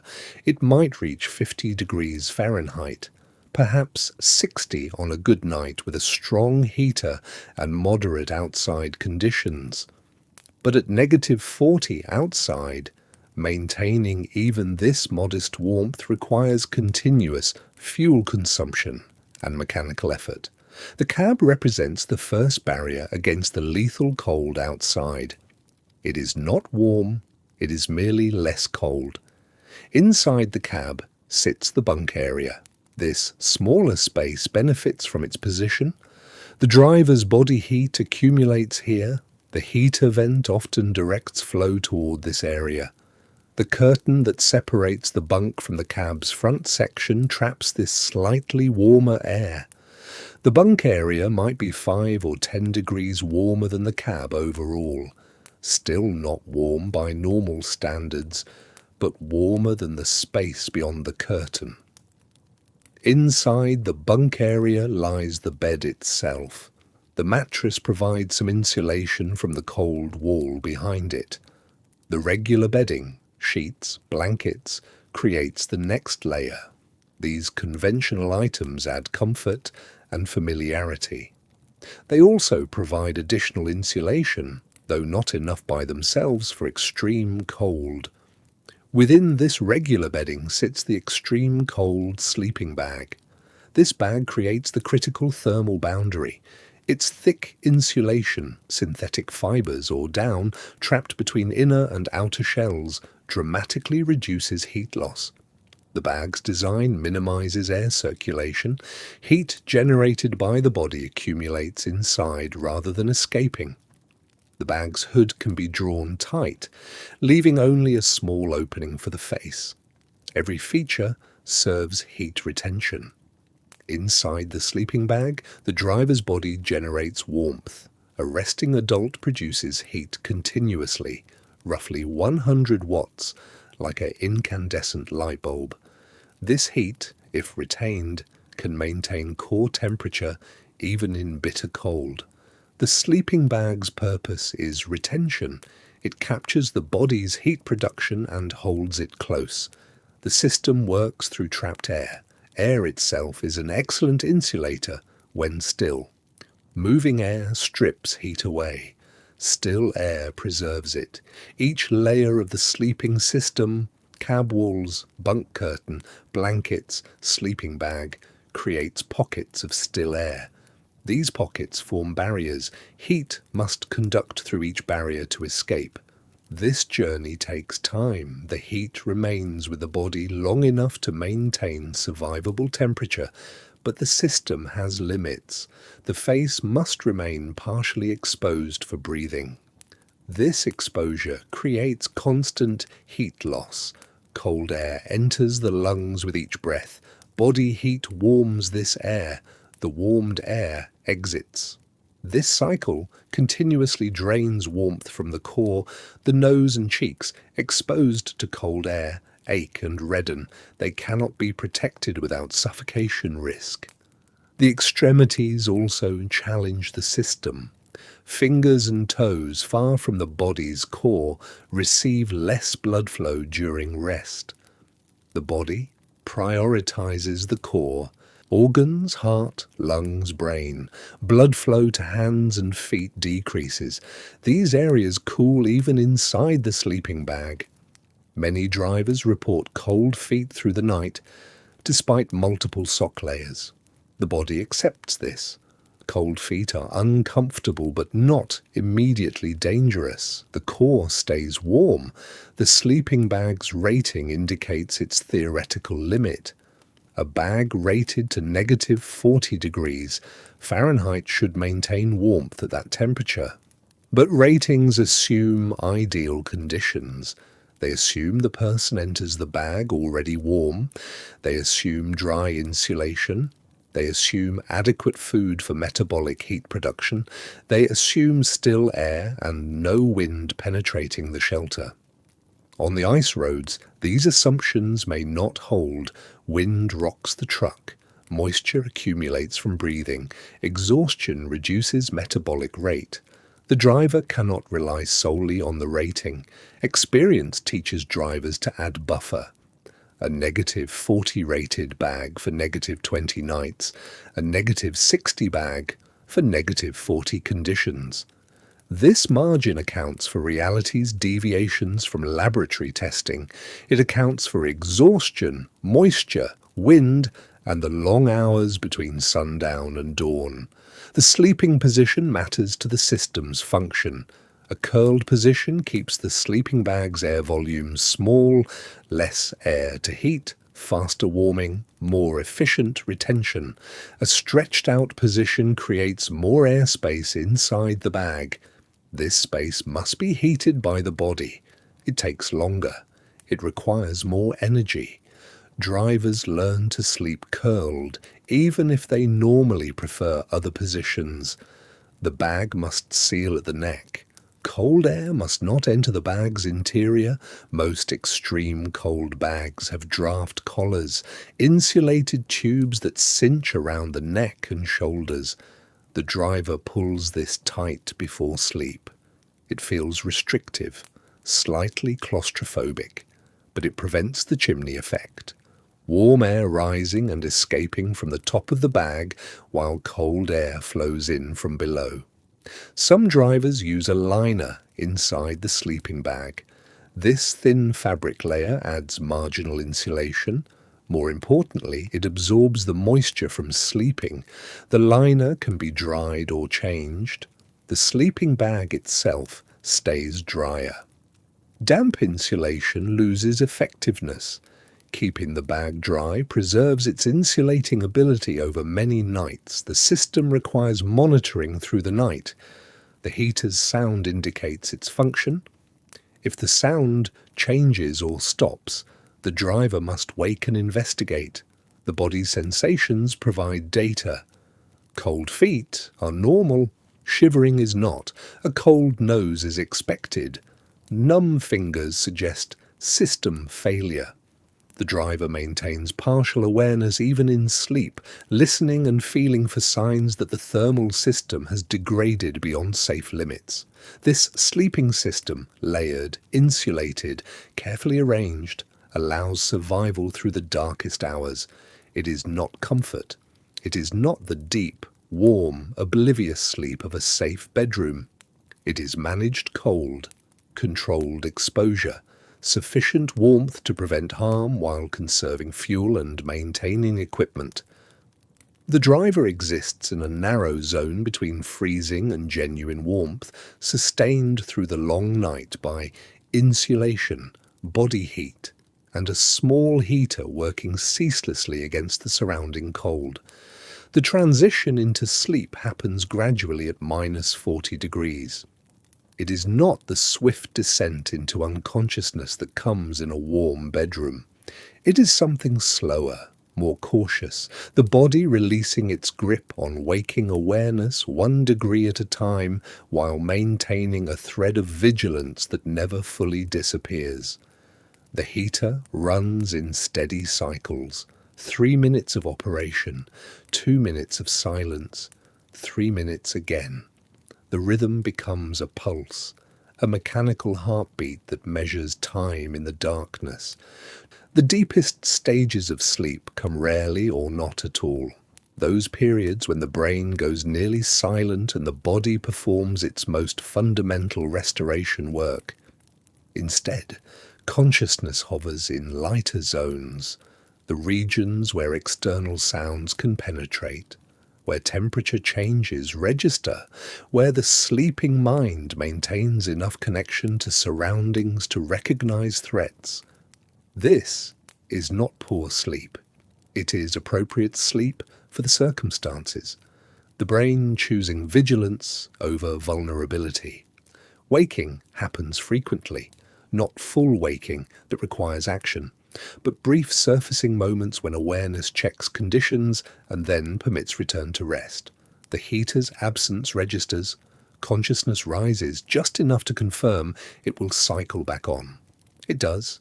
Sleep returns, the wind increases, awareness surfaces to evaluate the change. The truck remains stable. Sleep resumes. These interruptions fragment the night into segments, none long enough to provide the continuous rest that builds true restoration. Many drivers report heightened dream activity during ice road nights. Dreams more vivid than usual, more memorable, sometimes with unusual clarity or strange content. The mechanism behind this remains unclear. Perhaps the brain's mild stress response, perhaps the effect of extended darkness on neural chemistry, perhaps simply that lighter sleep stages produce more accessible dream memories. The dreams themselves vary widely, some mundane, some bizarre, some troubling enough that waking brings relief. The sounds of the night become incorporated into dream content. The heater's rhythm transforms into music or machinery in dream scenarios. Wind becomes voices or rushing water. The truck's small movements blend into dream narratives involving motion or falling. The sleeping mind weaves available sensory input into its internal storytelling. This creates a strange continuity between waking and sleeping states. The boundary between them becomes permeable. Temperature fluctuations affect sleep quality directly. As the coldest hours approach, the heater must work harder to maintain cabin warmth. The cycling becomes more frequent. The periods of active heating extend slightly. These changes register in sleeping awareness. The body responds by drawing deeper into the sleeping bag, by adopting positions that minimize exposed surface area, by tensing muscles slightly to generate additional metabolic heat. These responses happen without conscious direction. They represent the sleeping body's ongoing negotiation with its environment. Some drivers develop techniques for improving sleep in these conditions. Mental exercises performed before attempting rest. Breathing patterns that promote relaxation despite circumstances. Deliberate muscle relaxation sequences. Others simply accept the lighter, more fragmented sleep as unavoidable. They focus instead on maximizing the rest they do achieve, on recognizing that 6 hours of light sleep in extreme cold serves the body's needs differently than 6 hours in normal conditions but remains valuable. The complete absence of light affects sleep architecture in ways still being studied. Human circadian rhythms evolved with natural light cycles. Arctic winter violates these patterns, days when darkness extends 20 hours or more. The body's internal clock struggles with this reality. Some drivers report feeling perpetually jet-lagged during their weeks on the ice. Others adapt more successfully. Individual variation in circadian flexibility seems to predict who thrives in this environment and who merely endures it. Certain physical sensations become familiar markers of ice road sleep. The feeling of cold air moving across the face while the body remains warm, the slight claustrophobia of being cocooned in layers of fabric, the awareness of empty space on all sides of the truck, the faint vibration transmitted through the frame from wind or ice movement. These sensations would seem wrong in a house or hotel. Here they signal that everything is normal. Their absence would trigger concern. The quality of silence between sounds creates its own effect on sleep. When wind pauses and the heater cycles off, the quiet can be profound. So complete that heartbeat and breathing become audible. This silence has texture, weight. It is not the empty silence of a quiet room. It is the active silence of vast space, a frozen landscape extending for miles. Some drivers find this silence disturbing. Others describe it as peaceful, as a rare gift in a world normally saturated with sound. Sleep in these conditions requires trust. Trust that the heater will continue working, that the cold will not penetrate the cab's defences, that the ice beneath will hold through the night, that systems will continue functioning without supervision. For some drivers, this trust comes easily. For others, it must be built gradually through successful nights, through accumulated evidence that the truck and equipment can be relied upon. That morning will arrive with everything still working as it should. The body's experience of time distorts during ice road sleep. Hours can compress or expand depending on sleep depth and dream content. A night that objectively lasted 8 hours might feel like 4 or 12. This temporal distortion affects how rested drivers feel upon waking, sometimes genuine surprise at how much time has passed, sometimes disappointment that so little has. The heater's cycling provides the only objective measure, its rhythm unchanging regardless of subjective perception. By dawn, even light, fragmented sleep accumulates into something that serves its purpose. The body has rested even if the mind never fully disconnected. Muscles have relaxed even if awareness never completely withdrew. Energy stores have partially replenished even if restoration was incomplete. This is what sleep looks like at the edge of survivable cold. Not perfect, not deep, but functional, enough to allow another day on the ice and another night waiting beyond it. The coldest part of the night arrives between 2 and 4 in the morning. This is when the Arctic dark reaches its deepest chill. The sun has been gone for hours. The residual warmth of the day, minimal as it was, has drained completely from the air. Temperatures that hovered at -38 now touch -42. In some conditions, they fall further still. The heater, that maintained a steady rhythm earlier in the night, begins to struggle. It continues to run. The fan still pushes warm air into the small space of the sleeper cab, but the cold presses harder from outside. The thin walls of the truck offer only so much resistance. The heater cycles more frequently. The periods of warmth between cycles grow shorter. Most drivers wake during these hours. The waking isn't always conscious at first. The body registers a change before the mind does. A chill creeps into the sleeping bag. The nose exposed to the air of the cab feels colder. The quality of darkness seems different somehow, heavier. Some drivers wake fully and check the heater controls. They reach out from the sleeping bag, hand moving through cold air to the small panel near the bunk. They verify the settings. Sometimes they turn the dial higher, asking the heater to work harder against the deepest cold. Sometimes they simply touch the panel, confirming it's still warm, still functioning. Other drivers add another layer without fully waking. They keep a fleece jacket or wool sweater within reach for exactly this purpose. Half conscious, they pull it on over their thermal layers. They tuck it around themselves inside the sleeping bag. Then they sink back into sleep, the added insulation enough to see them through until morning. The heater's sound changes during these hours.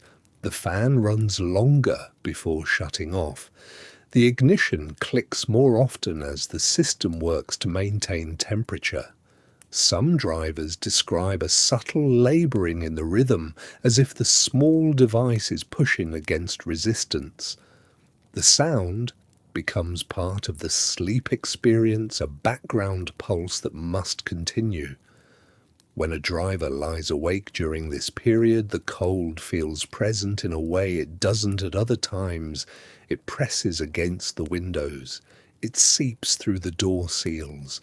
It rises up through the floor of the cab, despite the insulation beneath. The driver can sense it there, just beyond the thin barrier of metal and fiberglass, waiting. The frost on the windows thickens during these hours. What was a thin film at midnight becomes a substantial layer by 3 in the morning. Ice crystals build upon themselves, creating patterns that spread across the glass. In some conditions, the frost grows thick enough to form ridges and valleys, a miniature landscape of ice on the interior surface. The sleeping bag, rated for extreme cold, proves its worth now. The driver curled inside it remains warm enough, though not comfortable in any ordinary sense. The bag holds body heat close. It prevents the worst of the chill from reaching skin, but the face remains exposed, and the air drawn into the lungs carries the bite of cold with each breath. Some drivers pull the bag's hood tighter during these hours, leaving only a small opening for air. Others tolerate the cold on their faces, preferring not to breathe the warmer, more confined air inside the hood. Both strategies work. Both involve compromise. There is no position that offers complete comfort at -40. The truck itself responds to the deep cold. Metal contracts. Seams tighten. In the silence between heater cycles, drivers sometimes hear small pops and creaks as materials adjust to the temperature. These are normal sounds, expected, but in the depth of night they register with particular clarity. Outside, the lake ice responds as well. The booms and cracks that occurred earlier in the evening continue, but with different character now. The sounds are sharper. They carry differently through the cold air. Some drivers describe them as gunshot-like during the coldest hours. Others say they sound like distant thunder rolling beneath the ice. No danger exists in these sounds. The ice is thick. The cracking is simply the lake's response to temperature, the constant adjustment of a frozen surface covering liquid water. But the sounds enter the consciousness of a driver lying awake, adding to the sensory experience of the coldest hours. The GPS unit on the dash, if left on, glows with its small screen. Some drivers leave it running through the night. The faint blue light provides orientation in the darkness. It marks the position, confirms that the truck hasn't moved, shows the distance to the next destination. The glow is company of a sort, a small connection to location and purpose. By 4 in the morning, the worst has passed. The temperature may not rise yet, the darkness remains complete, but something shifts. The depth of cold begins its slow retreat. The heater finds its rhythm again. The driver, if awake, senses the turning point and allows sleep to return. The coldest hours leave their mark. The frost on the windows stands as a record of what the cab endured. The ice build-up around door seals preserves the evidence. The driver will see these signs in the morning and understand what the night required. The frost that builds inside the cab through the night tells a story. It begins with breath. Each exhalation carries moisture. In normal conditions, this moisture dissipates into the air, absorbed by the environment. But at -40, the moisture freezes almost immediately upon contact with any cold surface. The windows closest to the outside temperature collect it first. The pattern starts at the edges of the glass. Small crystals form along the rubber seal where window meets frame. These crystals are delicate at first, individual structures catching what little light exists.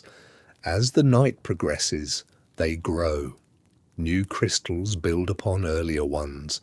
The frost advances inward from the edges, claiming more of the glass with each hour. By morning, the coverage can be complete.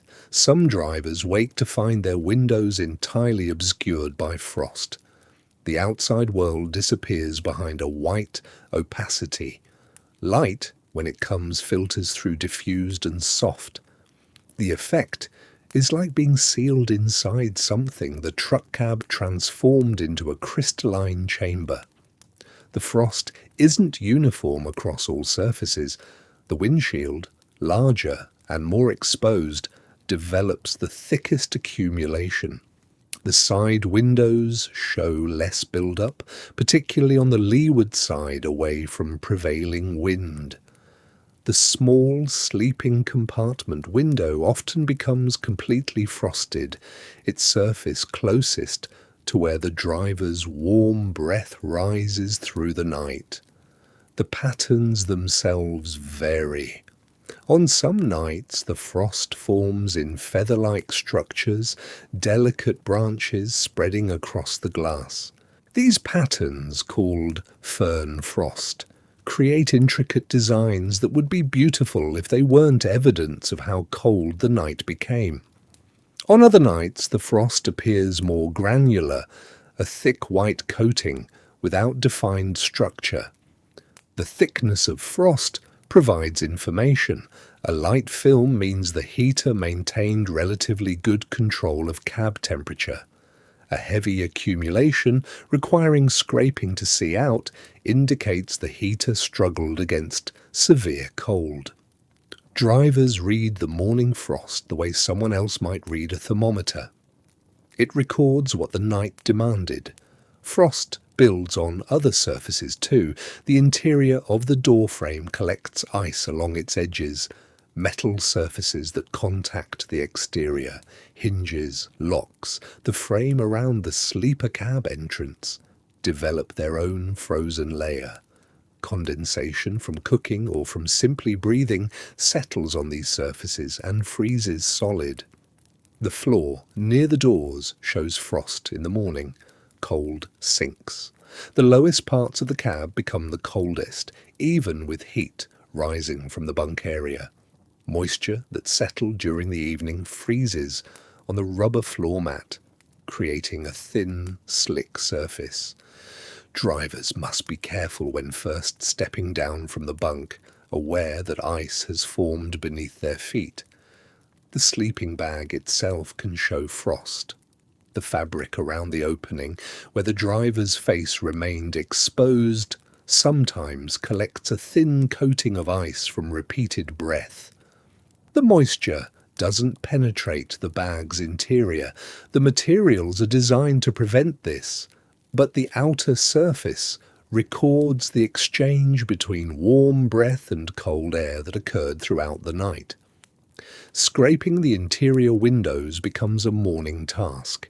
Drivers use plastic scrapers, the same type used for exterior frost, but applied gently to avoid scratching glass from the inside. The frost comes away in small flakes and chunks. It falls onto the dashboard, onto the seat, small pieces of ice that represent the moisture extracted from the air through the night. Some drivers leave the frost until the cab warms. They start the engine, turn the defroster to maximum, and wait while heat gradually softens the ice. This method takes longer, but requires less physical effort. The frost melts slowly, running down the windows in rivulets that pool at the base of the glass. These pools must be wiped away before they refreeze. The beauty of frost patterns isn't lost on all drivers. Some photograph the formations, capturing the intricate designs before scraping them away. Others simply pause to observe, acknowledging the strange aesthetic of ice crystals that formed while they slept. There's something to notice in the patterns, the meeting of breath and cold rendered visible. Frost buildup has practical implications beyond visibility. Excessive interior ice adds weight, though minimal. It indicates moisture levels in the cab that over many nights might suggest ventilation issues or heater problems. Drivers who see unusually heavy frost accumulation make note, aware that the truck systems might need attention. The frost also confirms the severity of conditions endured.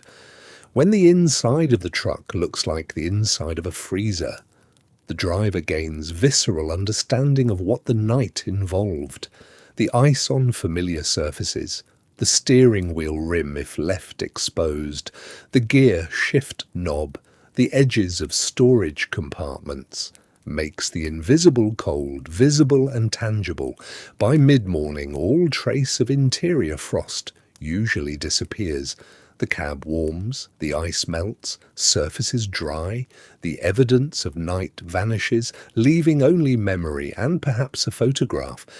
But while it lasts, the frost serves as a record more honest than any temperature gauge. It measures not just degrees, but the physical cost of breathing and sleeping and maintaining life in a place not meant for human rest. The patterns return each night as long as the cold persists. As long as drivers sleep in their cabs at -40, the frost will build. Each morning brings the same discovery. Surfaces covered, patterns formed, ice recording what the darkness held. It becomes part of the routine, expected and familiar, this crystalline evidence that another night has passed. The heater breathes. That's how drivers describe it, a rhythmic hum, steady and mechanical, cycling through its routine. It draws fuel, it ignites, it pushes warm air into the cab, then it pauses, then it begins again. This sound becomes the center of the night. Everything else arranges itself around it. The rhythm never varies. Every few minutes, the same sequence. Hum, click, pause, hum. A driver lying in the bunk learns this pattern within the first hour. The mind tracks it even as consciousness fades. The sound means warmth. It means the system functions. It means survival continues while the body rests. Wind arrives next. It strikes the truck in gusts. Metal rattles. Mirrors shake. The entire cab rocks slightly when the wind is strong. Sometimes it whistles through the antenna. Sometimes it finds gaps around the door seals and produces a low moan. The sound changes constantly. Unlike the heater's steady rhythm, wind has no pattern. It simply comes and goes. On lake ice, other sounds emerge. Deep booms roll across the frozen surface. The ice expands as temperatures drop. It contracts as conditions shift. This movement produces cracks that travel for miles. The sound arrives like distant thunder. Sometimes it's a sharp report, like a rifle shot. Sometimes it's a long groan, almost vocal. Drivers know these sounds. They know ice speaks throughout the night. Between the sounds comes silence. Not complete absence, but stillness. A pause between wind gusts. A moment between heater cycles. These gaps hold a particular quality. They feel enormous. They remind a driver of distance, of isolation, of the vast frozen emptiness extending in all directions. The sounds become familiar. They become comfort. A driver learns to sleep within them. The heater's rhythm provides reassurance. The wind confirms the shelter holds. The ice speaks, but the truck remains separate from it. These sounds mean the night proceeds normally. They mean systems work. They mean dawn will come. Sleep in extreme cold carries a particular quality. The body never fully releases vigilance. Some part of the mind continues tracking temperature, sounds, the functioning of systems. This creates sleep that feels different from rest in safety. Many drivers report vivid dreams, images sharper than usual, narratives more intense. Perhaps the brain's mild stress response creates this. Perhaps the solitude focuses attention inward. The dreams often involve movement, driving, walking, sometimes falling. The mind processes the day's tension while the body lies still. Trust becomes central to the experience. A driver must trust equipment. The heater will continue cycling. The fuel will not gel. The batteries will not fail. This trust resembles faith. It cannot be proven while sleeping. It must simply be accepted. Without this acceptance, rest becomes impossible. Solitude shapes the night. No one else occupies the truck. No one will wake you if temperatures drop. No one will notice if the heater fails until morning. This creates responsibility that cannot be shared. Each driver carries it alone. Some find this burden heavy. Others find it clarifying. Once acceptance arrives, something like meditation can emerge. The cold exists. The isolation exists. The risk exists. These facts cannot be changed.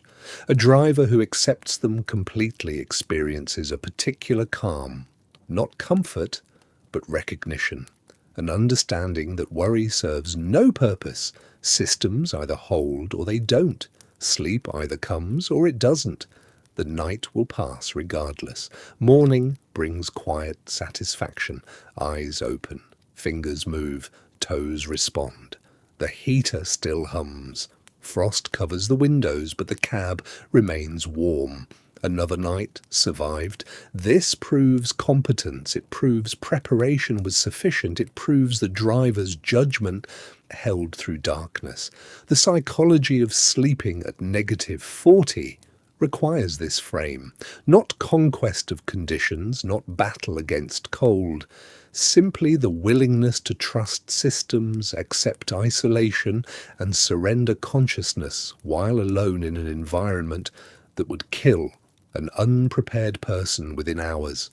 This willingness, practiced night after night through the season, becomes a quiet form of courage, unglamorous, necessary, real. The coldest part of night has passed. There is no sunrise yet, no light visible through the frosted windows, but something shifts in the darkness between 3 and 5 in the morning. The temperature stops falling, it holds. Then, imperceptibly at first, it begins to rise. Not warmth, nothing close to warmth, but a few degrees less severe than the deepest cold of the night. The heater continues its rhythm. The wind that built through the midnight hours sometimes begins to ease, sometimes it continues. But the quality of darkness changes. The approach of morning is felt before it is seen. Inside the sleeping bag, the driver stirs, not fully awake, not yet ready to face the day.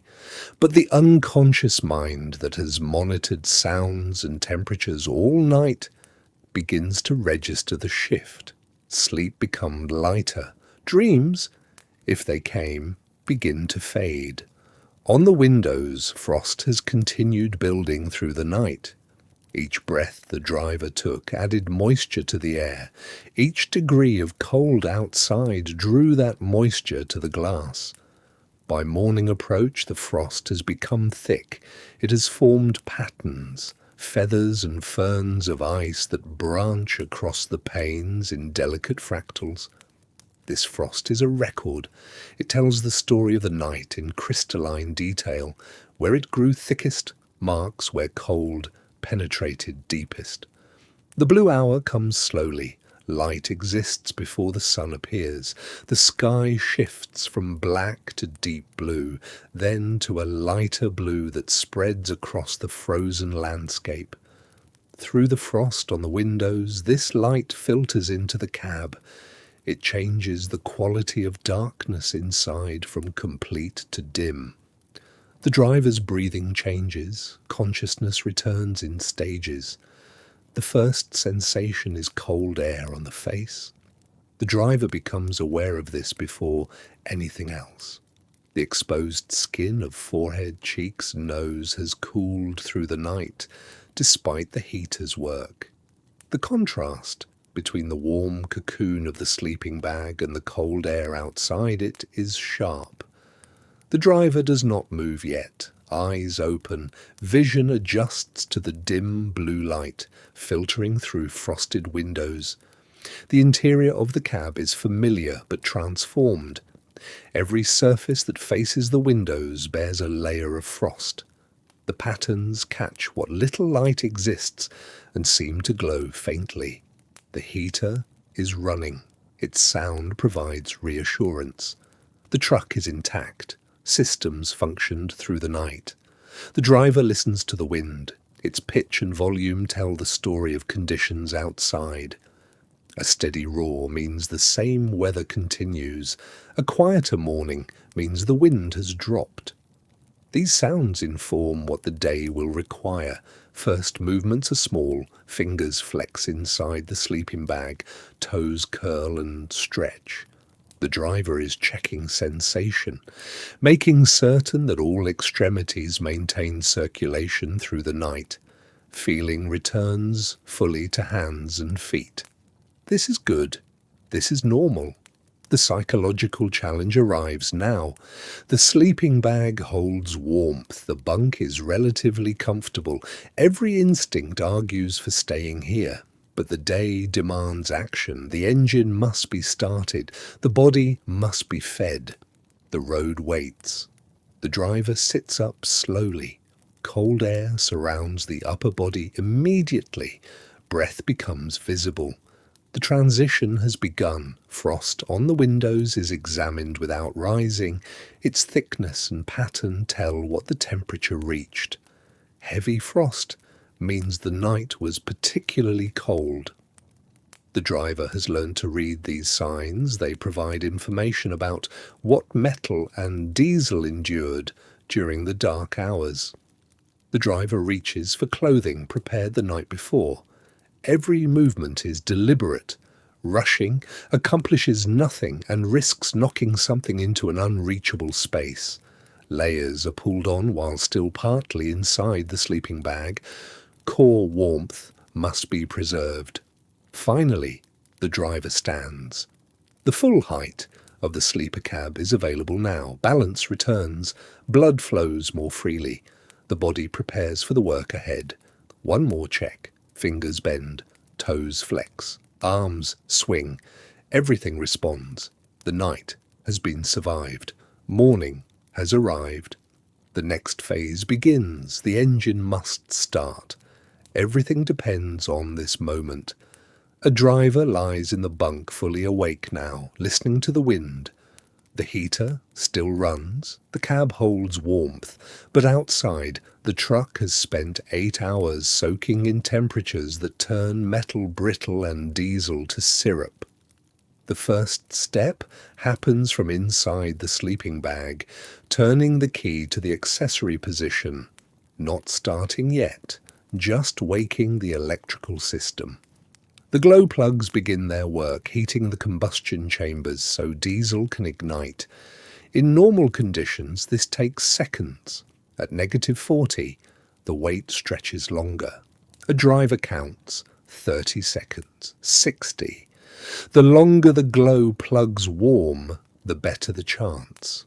Some trucks have a light that shows when the system is ready. Others require experience and guesswork. The cold drains batteries quickly.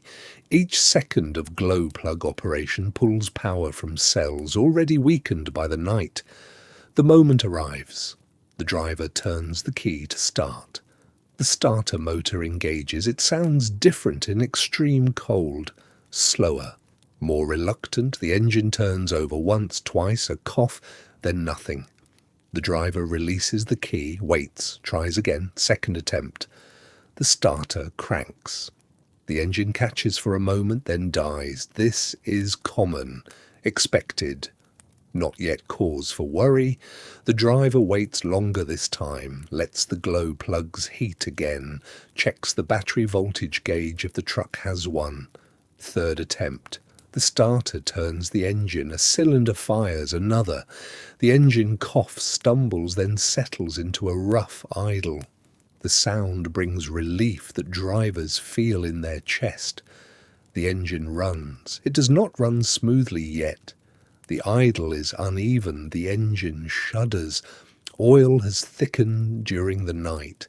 Moving parts operate without proper lubrication for these first moments. The driver does not touch the throttle, does not rush the warming. The engine must come to temperature gradually or metal can crack. Exhaust pours white from the stack.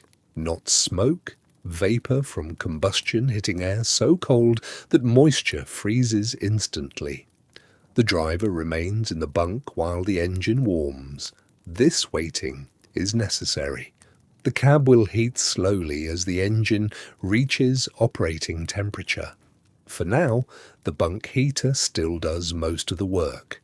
A thermos sits within reach, coffee prepared the night before, still warm inside its insulated walls. The driver pours a cup. The liquid helps from the inside. Core temperature begins to rise. Hands wrapped around the cup absorb heat through skin. Simple food comes next. A granola bar, dried fruit, something that doesn't require preparation. The body needs fuel to generate warmth as the day begins. Some drivers keep bread in the cab. It freezes solid overnight but thaws quickly enough. After 20 minutes, the cab temperature begins to rise noticeably. The driver finally leaves the sleeping bag, pulls on outer layers, jacket, boots, hat. The frost on the windows has thickened during the night. The scraper comes out, inside first. The blade works across the windshield, clearing the viewing area. The frost is thick. It peels away in strips. Some spots require harder scraping where breath and body heat created thicker deposits. Side windows next. Mirrors. Every surface that needs to be clear for driving. Then outside. The door opens to air that seizes the lungs. The driver moves quickly, scrapes the outside of the windshield, checks mirrors, walks around the truck looking for problems. Snow may have drifted against the wheels. Lights get cleared of ice. The trailer connection gets checked. The tires look different in extreme cold, flatter. Air pressure drops as temperature falls. The driver checks the gauge. Some air may need to be added, but that requires tools and time. Many drivers wait until the next fuel stop unless pressure is dangerously low. Back inside, the engine temperature gauge shows progress, still not fully warm, but approaching operational range. The driver adjusts the heater controls. Warm air begins flowing from the vents. The defroster clears remaining fog from the windshield. The morning routine continues, reviewing the day's route, checking the weather forecast if radio reception allows, eating a bit more. The body gradually returns to full function. Fingers regain dexterity. Thinking becomes clearer. The waiting is almost over. The truck is nearly ready. Soon the driver will release the brakes, put the transmission in gear, and return to the ice. But not yet. The warming must finish. The metal must become flexible again. The fluids must flow freely. Outside, morning light spreads across the frozen lake. Other trucks, if they are near, show similar signs of life. Exhaust plumes, scraped windows. The community of drivers preparing together, alone. The engine idles now for 15 minutes, 20.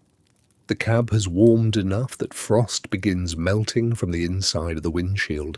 Water runs down glass in thin streams. The heater blows steadily. The driver sits in the seat, waiting, not rushing. Metal needs time to become flexible again.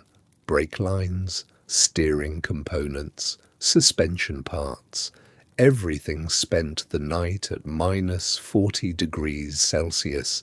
Everything contracted, forcing movement through cold metal risks, fractures, risks, failure. So the driver waits. He pulls on outer gloves, checks mirrors, tests the steering wheel with small movements, feels how the truck responds, still stiff, still resistant.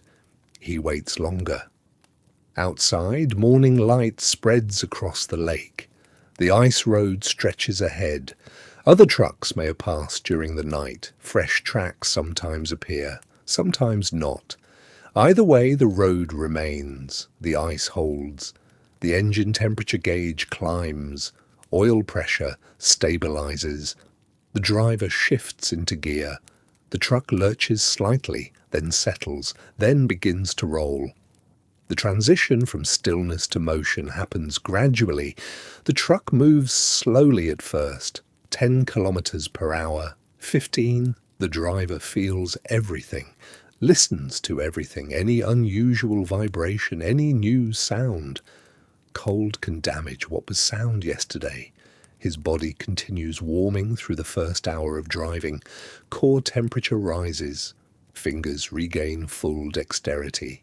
The fog of cold recedes. Movement generates heat. The cab becomes genuinely warm. He reflects on the night. The heater performed well.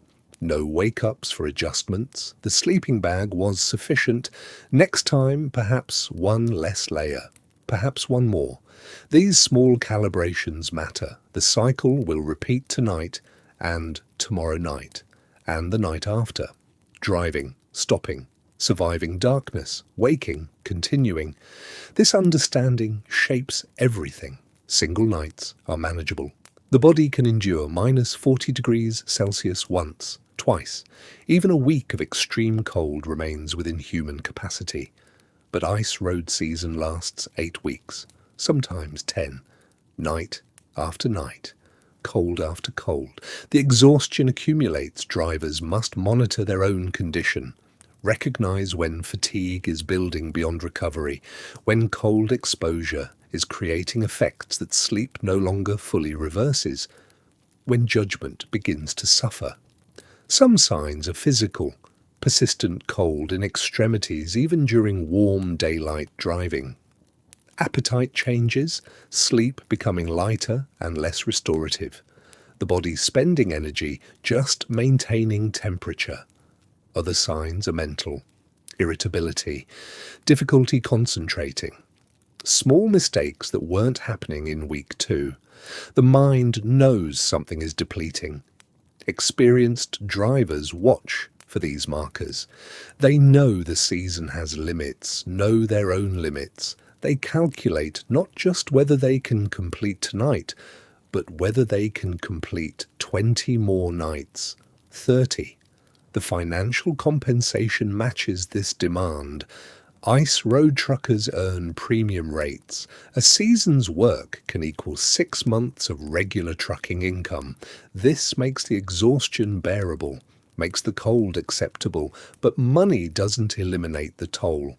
It only makes it worthwhile. Most drivers set a personal endpoint, 8 weeks, 9, however long their contract runs. They count down nights, mark progress. The knowledge that this will end sustains them through the hardest cold. When season finally closes, when ice begins thinning and roads shut down, drivers speak of profound relief. Also, odd nostalgia. The intensity of the work creates something they simultaneously want to escape and want to return to. Many come back next winter. The ice roads exist for a reason. They connect places that would otherwise remain isolated. Remote communities in Canada's Northwest Territories and northern Alaska depend on these frozen highways. During the brief season when ice is thick enough, a year's worth of supplies arrives, fuel for generators, building materials, medical equipment, food that would cost 10 times as much if flown in. The ice roads make modern life possible in places far beyond the reach of permanent roads. Mining operations depend on this seasonal access. Diamond mines, gold mines, operations that employ thousands. They receive heavy equipment that cannot be transported any other way. Massive machinery travels across ice that will vanish in spring. The entire economic viability of these operations rests on those few weeks when frozen lakes become highways. This is why drivers sleep at negative 40 degrees. Their endurance through cold nights enables connection. Their willingness to rest in extreme conditions maintains supply lines that thousands depend on. The nightly ritual of preparing the cab, trusting the heater, and surrendering to sleep in dangerous cold, this is not adventure. It is work that makes distant lives possible. Morning comes to the ice roads, light spreads across frozen lakes. Engines warm. Drivers begin another day of careful progress across ice. Tonight, they will stop again. They will prepare their cabs. They will sleep as temperatures fall, and thousands of miles away in warm houses, people will rest unaware of the cold vigil that connects their world to places where warmth must be created, maintained, and trusted through the long winter nights.